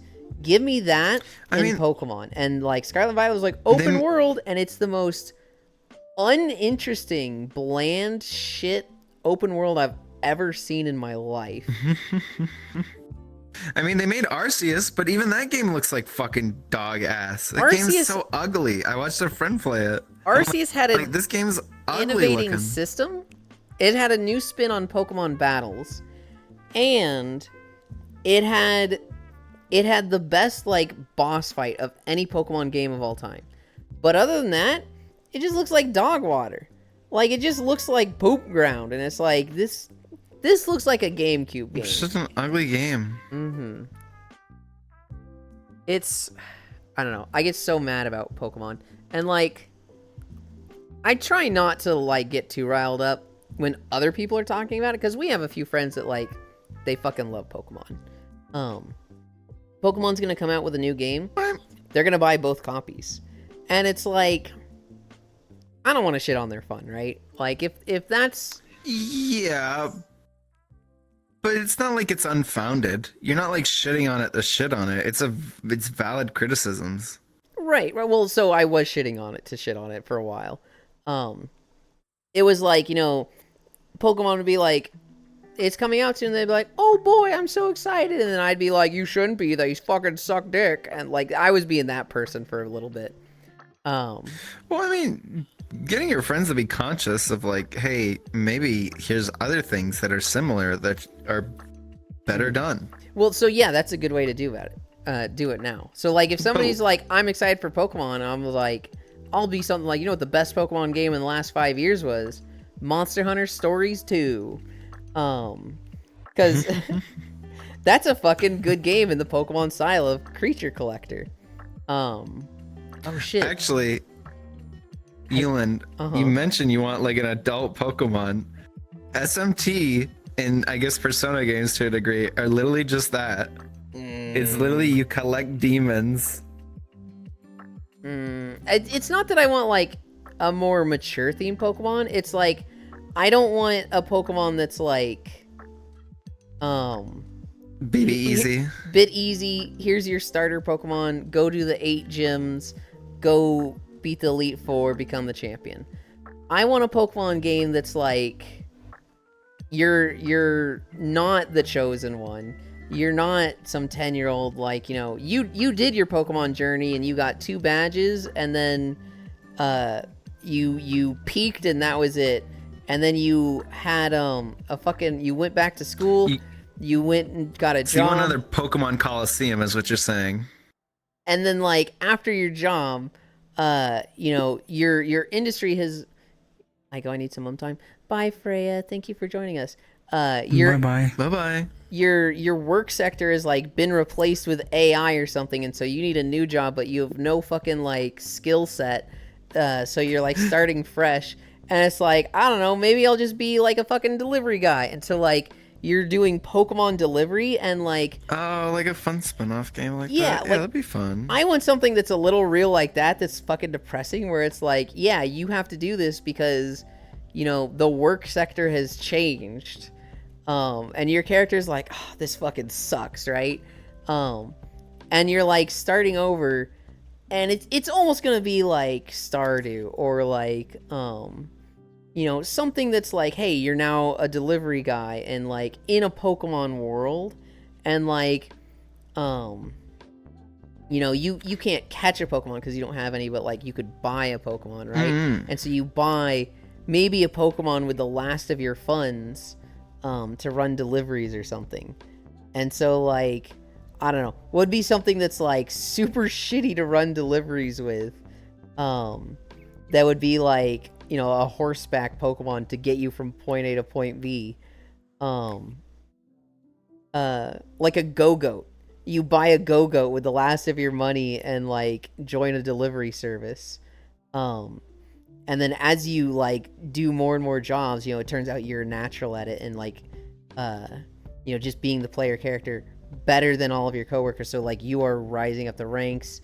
You start getting more money and promotions and doing bigger jobs, or like maybe you start your own business as this, right? Because you notice like nobody's doing this, so I'll do it.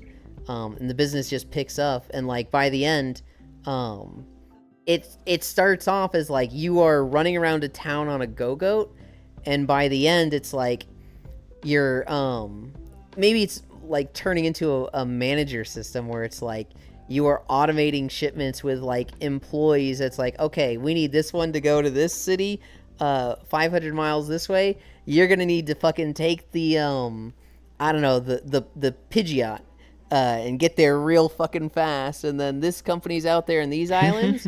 It gets stormy, so you're going to need to take this water Pokemon. You don't want to take a flying Pokemon. I just thought it'd be so sick, a Pokemon racing game where it's like, yeah, you have like air, like water, fucking like ground stuff. Holy That'd be shit. kind of cool, actually. Wait, what if it was like a racing game that's like there's different sections of maps? And so like you'd have to have a team of like 3 Pokemon. Or maybe 6, but like 3. That's like the ground, the air, and the water. Yeah, in my mind, I'm seeing like Diddy Kong Racing, but fucking Pokemon. That'd be fucking cool. So like the ground section, it's like you could have a Rapidash, a Dodrio. Yeah, stuff and like they all that. have like their advantages and disadvantages. Like you could have the big tanky like Rhydon or something. Yeah. Or the fucking Rapidash that's like gets blown off the road if anything touches it. And then you get to the water section, it's like, all right, everybody switch. You've got the person with the Lapras. You've got the person with They're super cool. That sounds fucking rad. I don't know. I feel like it's just such a fucking well established, like, and diverse brand, but they refuse to do anything innovative with it. It's like they like have the perfect IP to literally do absolutely fucking anything. anything. Anything. And it's just they won't, because like, why bother? We can sell 30 million copies with an annual release. Yeah. I hate it.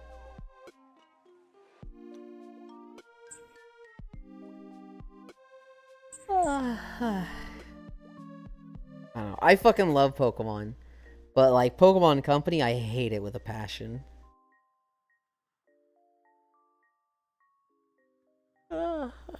Euland edging a yo. Excuse me? Things that ROM hacks do, or fan games. Oh, Activision and EA and Ubi. Also seeing a lot of Zelda-like indie titles starting to appear just in case that IP also falls. Pokemon XD was peak. Should go work on a farm-raising Pokemon instead. Yeah, Stardew. I mean, honestly, and I've actually seen, we saw like 2 trailers and all this stuff coming out recently.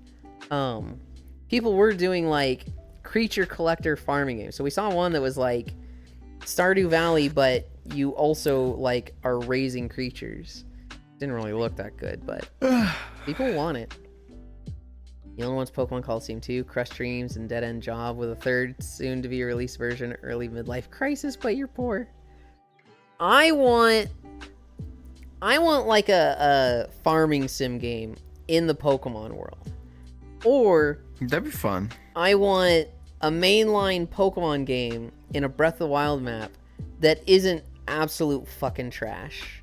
Because Scarlet and Violet, I have almost nothing good to say about these games. I don't know how. So here's my point that I drive with Scarlet and Violet. You think of the first time you played Breath of the Wild. There's so many moments where like you come around a corner and you're like, holy shit, the visuals I am seeing right now are amazing. This view, this is like this, what I'm seeing on my screen is incredible, and I'm gonna remember it for a long time. I can think of like 20 plus moments like that in Breath of the Wild. I don't have a single one of those for Scarlet and Violet. There isn't a single like come over the ridge of this mountain, look down over the valley and be like, oh my god. Not one. Just the map sucked. The whole thing. Hi, Mixie. Racing Pokemon Air Dash would be sick. I wonder if we will ever have a Persona racing game. Elon, I'm coming to tuck you in. Open the door, open the door. Breath of the Wild had a lot of, I wonder what is over their moments. Yeah, like Breath of the Wild was just like, the whole point of the game was you were given a story and you just put it off. You just, oh, well, this looks interesting. I'm going to go investigate it. You know, I'll get right back to going back to Kakariko Village, but I'm going to go check this out real quick. 3 hours later, and you're like, oh my god, I still haven't gotten to the village. That was like the whole point of Breath of the Wild was get sidetracked and have fun. Whereas Scarlet and Violet was like, the map just sucked. Just the whole thing. And it's not like they had they didn't have varying environments. They had the snow, they had the desert, they had the meadows. Oh no, people like posted fucking textures and they're like, these are unironically objectively worse than textures you can find in Mario 64. Yeah. Dude, the Nintendo 64 trees they had. Oh my god. It's just like... It's just like, how? It's like, how? And like, it was fucking shit on when it came out. Like, sure, it sold really well, but all of fucking social media was just making fun of how much of a fucking piece of shit buggy mess it was. Mm-hmm. It's just so where frustrating. Nintendo or Pokemon literally had to come out and apologize, being like, "Oh, we'll fix it. Sorry." It's just frustrating because like they have the money to make the most incredible fucking games ever, and like they could make the best games ever. Unironically, if they made polished good games, they'd make less money. But they make so much anyway. That's like, at what point do you stop caring about the money and care more about like the legacy and like the games being remembered? Fucking IGN did a top 25 games from Nintendo recently, and there wasn't one single Pokemon game on it. It was the top 25 games on the Switch, not one Pokemon game. And deservedly so, because they all fucking suck. Yep. But like... The only one I would say is on there is the fucking Mystery Dungeon remakes, and those are remakes, so... Mm-hmm. I would say Arceus, maybe, but like, I think everything else on the list was better. I think there was an argument Yeah. for Arceus, but that's just an argument at best.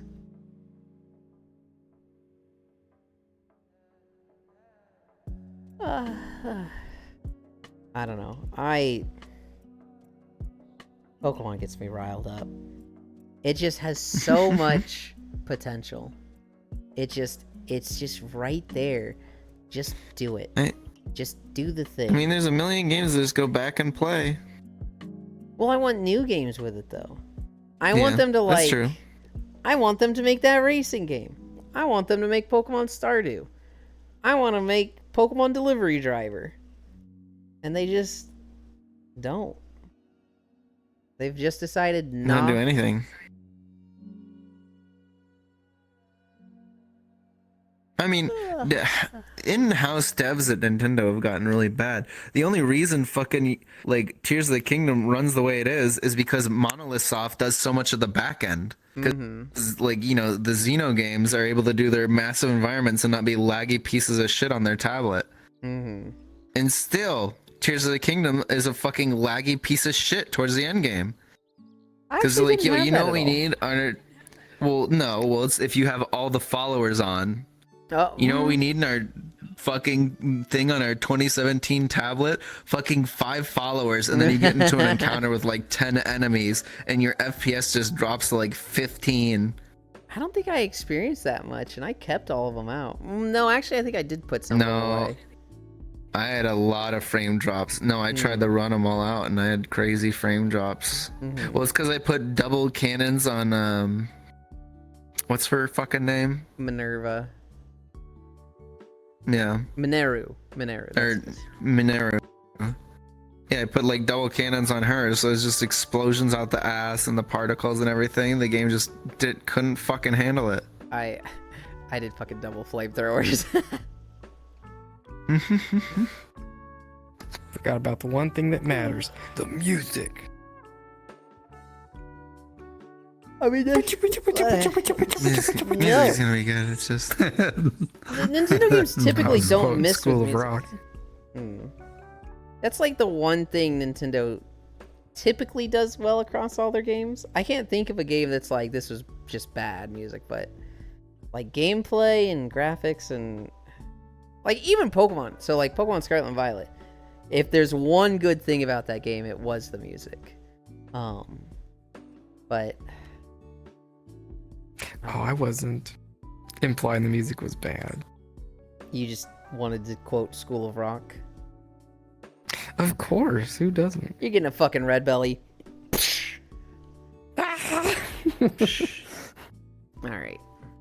All right. I'm pretty You sure got new piercings and you slapped them. I'm pretty sure everybody's Fucking hurt. tired of hearing me cry about Pokemon. We're gonna go somewhere. The yapper. We're gonna go watch Proxy Racehorses. Tune in tomorrow for more complaining about Pokemon.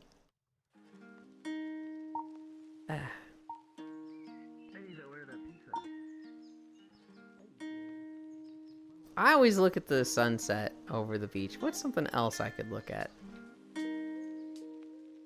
What's in the house?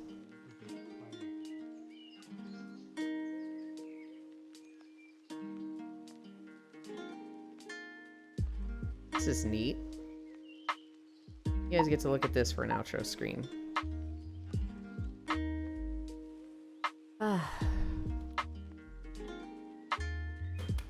Okay.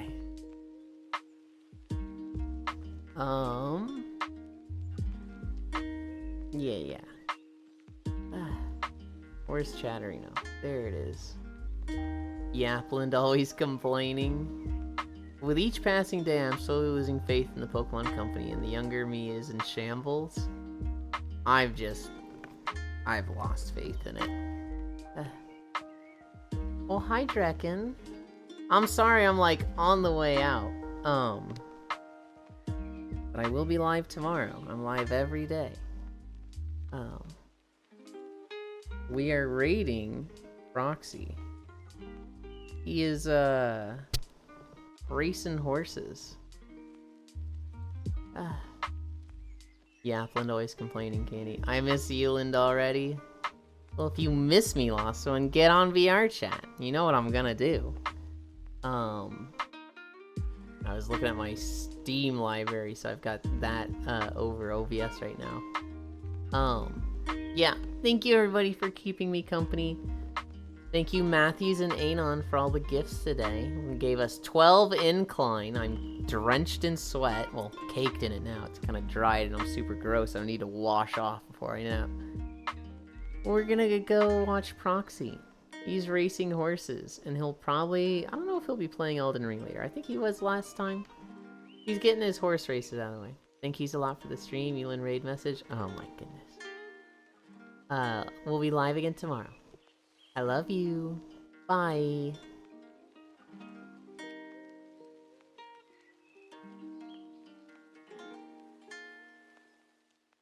Right. I have to make that.